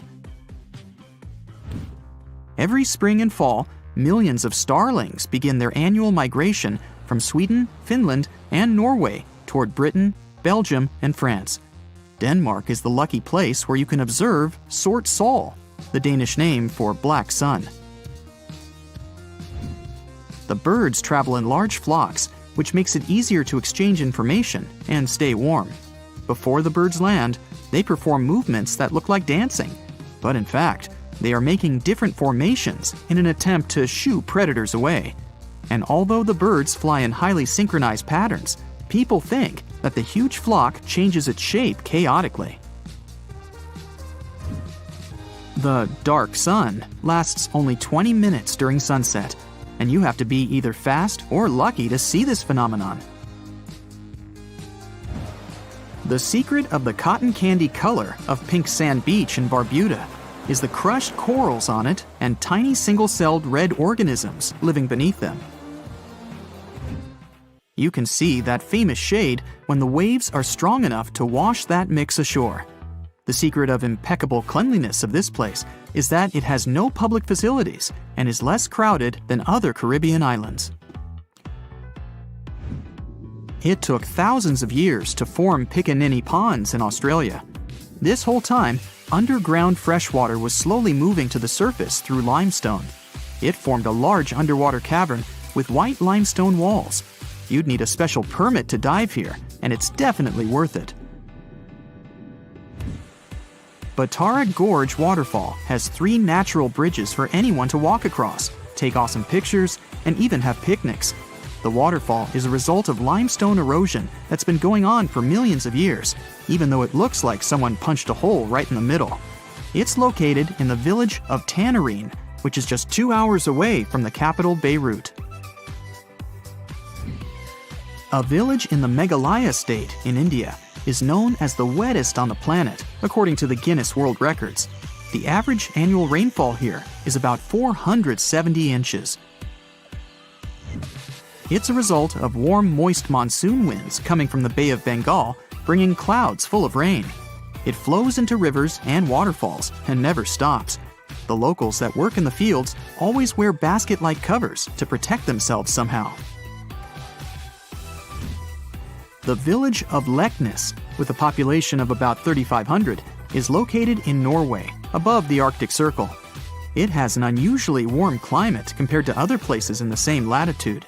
In January, the average minimum is 32 degrees Fahrenheit and rarely drops below 30 degrees Fahrenheit. July average temperature is 53 degrees Fahrenheit. That's pretty regular for many places in Europe. These dark patches on Greenland's ice sheet aren't just any old stains. Every summer, the ice, which is usually bright white, turns murky gray in certain areas.